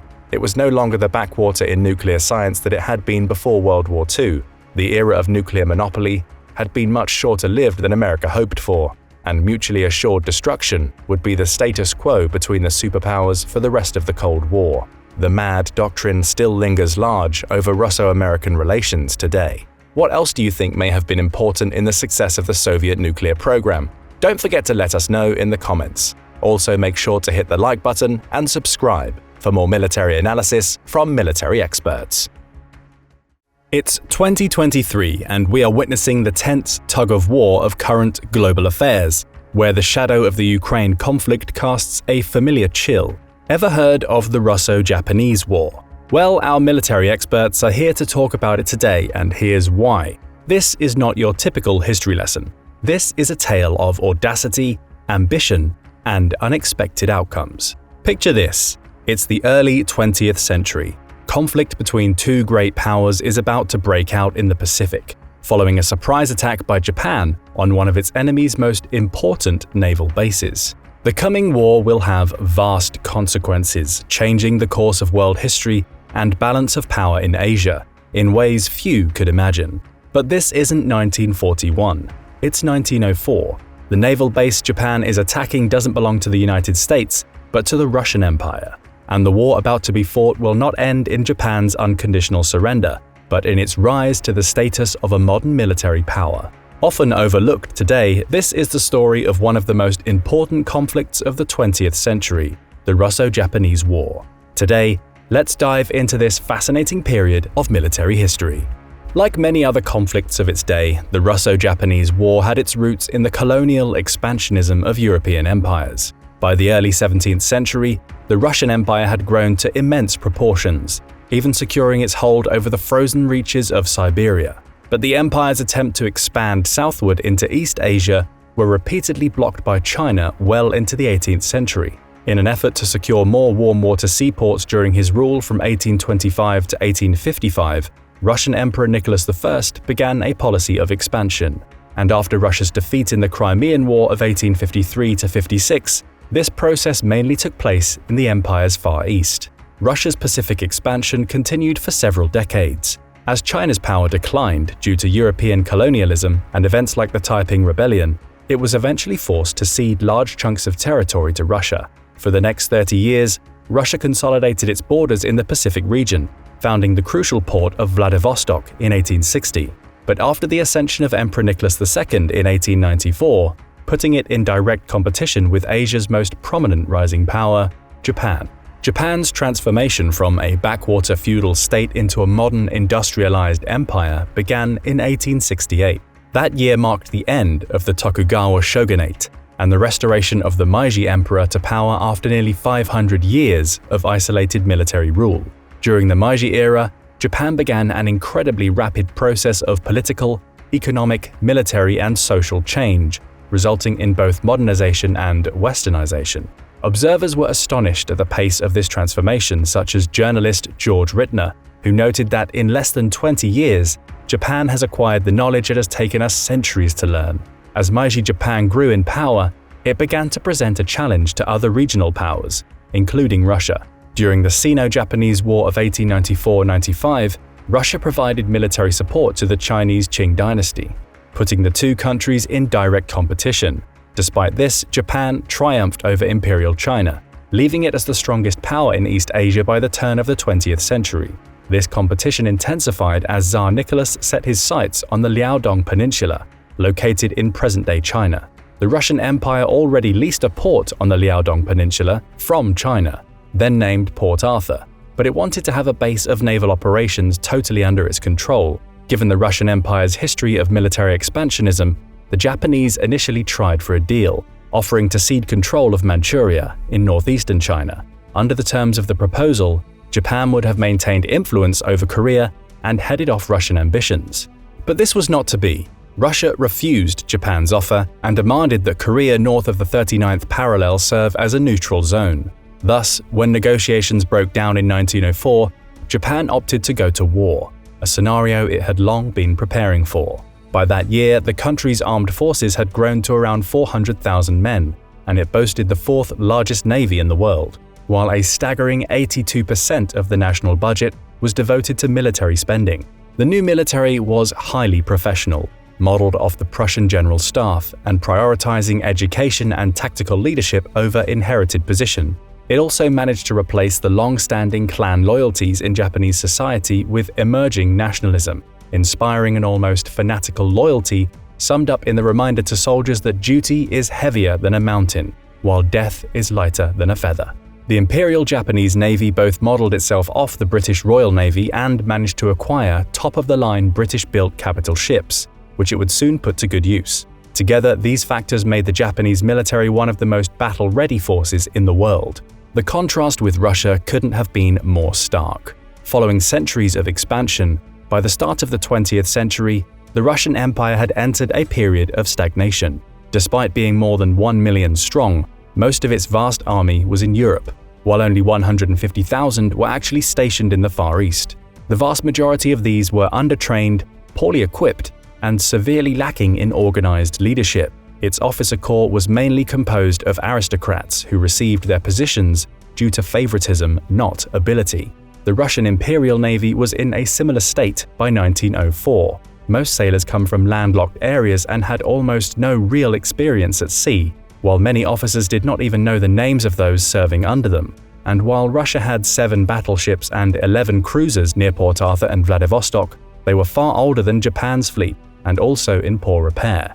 So when negotiations failed, Japan was in a far better position than most assumed. While the initial attack would come from the Navy, the idea was to score decisive early victories both on land and at sea in order to achieve a peace agreement with highly favorable terms. Because Russian financial resources and manpower were still far greater than those of Japan, the Japanese wanted a short, decisive conflict, which would force Russia to abandon Korea and the Liaodong Peninsula. Japanese officials planned a dual operation, where one group of soldiers would land in Korea and force their way north into Manchuria, while another landed at Port Arthur and moved up to defend the southwestern flank. The two groups would then join together and stage a combined offensive to push Russian troops back to the city of Harbin. Ideally, the United States or Britain would then intervene and broker a peace treaty favorable to Japan. To pull off this audacious strategy, Japan chose to lead with a devastating surprise attack on the Russian Navy around Port Arthur. This was inconceivable to the Russian leadership, who believed that their numerical advantage and supposed racial superiority would doom any Japanese attack. So the Port Arthur attack came as a shock to Nicholas, who had been told by his advisors that the Japanese would not challenge Russia militarily, even after negotiations between the two powers had collapsed. So on February 8, 1904, when Japan officially declared war on Russia and sailed its combined fleet into Port Arthur, things went pretty much how you'd expect. Russia had only light defenses outside the harbor, with most ships unprepared for combat and troops ashore. Japanese Admiral Togo Hayachiro was still worried about the possibility of Russian artillery taking out Japanese ships, so the attack was carried out under the cover of darkness. Capital ships waited outside of the gun's range, while 10 destroyers armed with torpedoes crept towards the unsuspecting Russian fleet. At 11:30 p.m., the first 4 launched their attack, severely damaging 3 of the largest vessels, the Tsarevich, Retvizan, and Pallada. Russia was able to open fire at the second group of Japanese destroyers, forcing them to retreat. The battle for Port Arthur began in earnest the next day. While the rest of Russia's Far East fleet remained largely protected within the harbor at Port Arthur, Japanese initial attacks stopped the cautious Russian commanders from taking the battle to the open seas. So even though attempts to establish a Japanese blockade of the port failed, the move was a potent psychological victory. And even the Russian ships that evaded the Japanese did not escape entirely unscathed. On April 12, 1904, the battleships Petropavlovsk and Pobeda were able to leave Port Arthur, but struck mines just after making it out to sea. Petropavlovsk sank, while Pobeda chugged back to port heavily damaged. While Russia responded to that attack with mines of its own, severely damaging 2 Japanese battleships, the Japanese fleet retained the upper hand at Port Arthur, continuing to bombard the harbor with heavy shelling and containing a true Russian counterattack. Another theater of the war soon opened on land.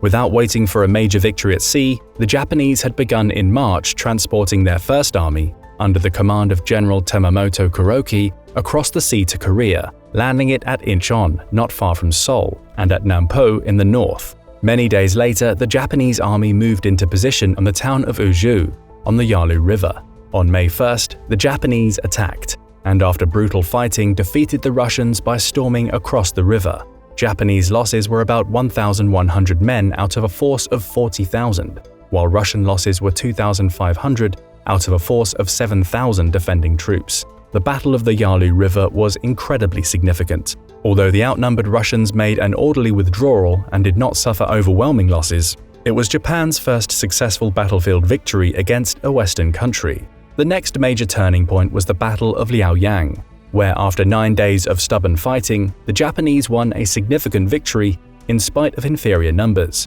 130,000 against 180,000 Russians. Russian troops under the command of General Kuropatkin retreated to the city of Mukden. 2 major battles of the Shaho River and Sendepu proved to be indecisive, despite the Russians receiving nearly 30,000 men per month in reinforcements. The Russian garrison at Mukden would remain there for several months before attempting another offensive. At sea, Russia fared far worse. By the end of 1904, the Japanese Navy had sunk every ship in Russia's Pacific Fleet and had gained control of its garrison on a hill overlooking the harbor at Port Arthur. However, the Japanese found the Russian garrison there much stronger than they had expected. The Russian defenders had highly fortified their position with breastworks and barbed wire, and had several well-placed machine guns. After making several very costly attempts to take the fortress, the Japanese abandoned general assaults and resorted to siege tactics. Observers from the armies of Western Europe and the United States were embedded with both the Japanese and the Russians, and the effect of machine gun fire on massed infantry assaults was reportedly horrifying.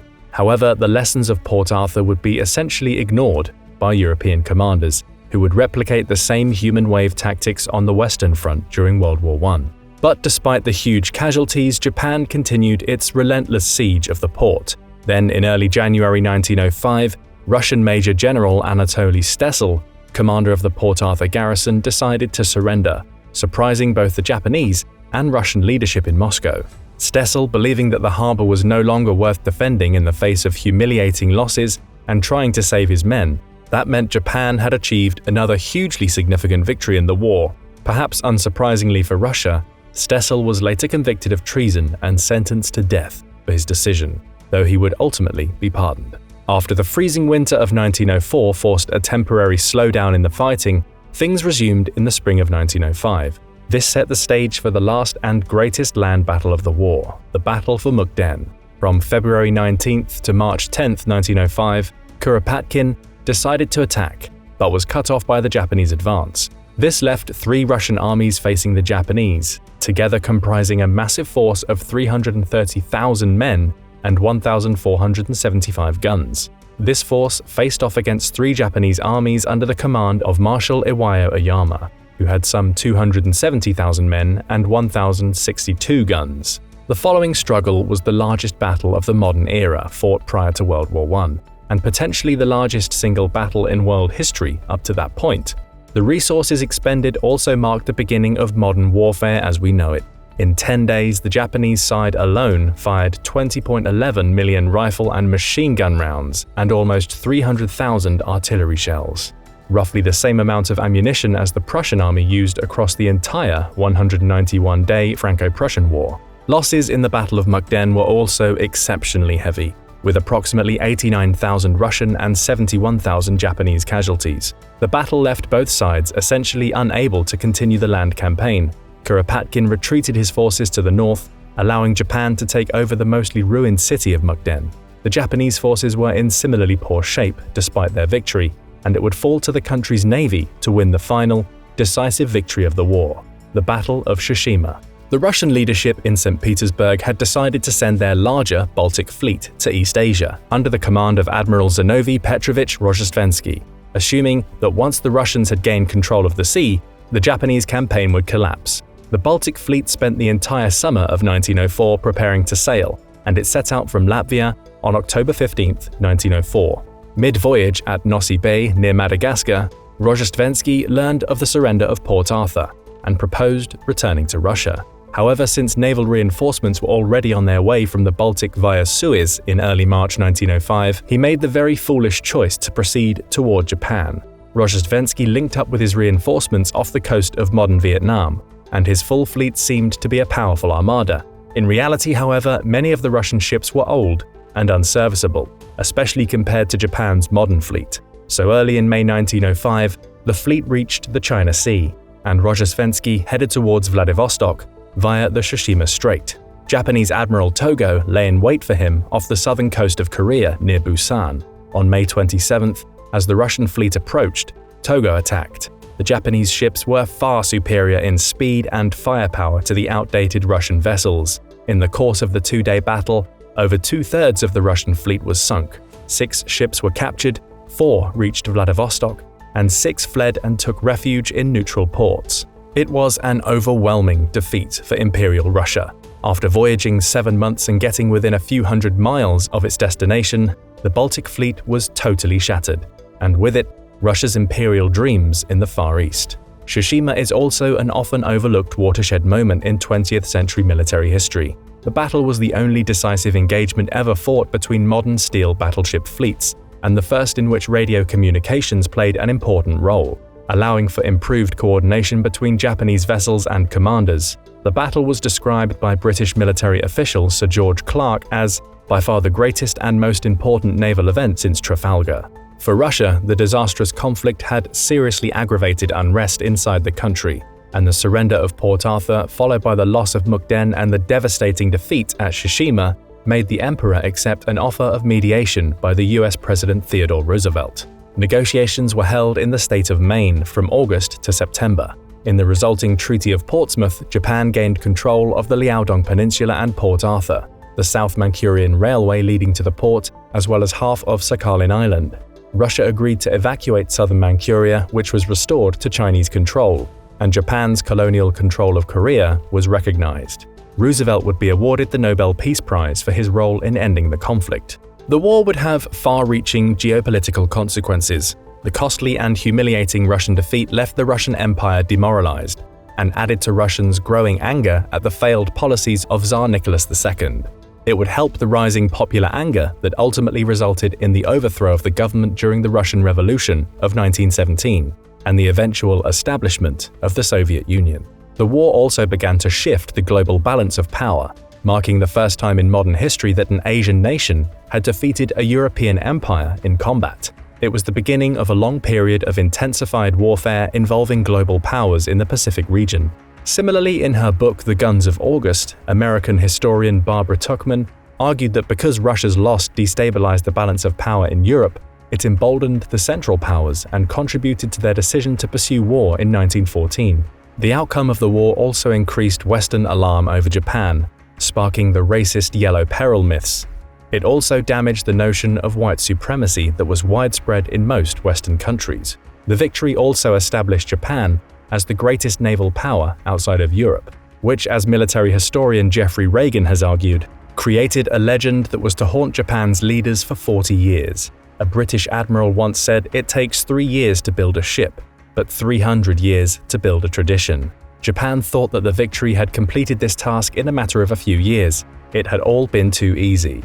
Looking at Togo's victory over one of the world's greatest powers convinced some Japanese military men that with more ships, and bigger and better ones, similar victories could be won throughout the Pacific. Perhaps no power could resist the Japanese Navy, not even Britain and the United States. In fact, the future Japanese Admiral Yamamoto Isoroku, who would go on to plan the attack on Pearl Harbor and command the Imperial Japanese Navy during much of World War II, served as a junior officer aboard the armored cruiser Nishin during the battle, which may have given him inspiration for his own surprise attack 37 years later. In the end, the most important lessons of the Russo-Japanese War may be those not learned. Despite the carnage inflicted by modern weaponry on both sides, European powers did not change their battlefield tactics, setting the stage for the horror of both world wars. Similarly, Japan's increasing aggression after its victory showed a failure to learn from Russia's expansionist mistakes, while Russian failure was so complete that it would result in one of history's most consequential revolutions. Yet, despite its enormous importance, earning it the nickname World War Zero, the Russo-Japanese War is largely forgotten today, overshadowed by the terrible conflicts which followed it. But what do you think? Just how much did this short conflict shape our modern world? And what might things have looked like if the outcome were different? Let us know your thoughts in the comments below, and don't forget to subscribe for more military content and analysis.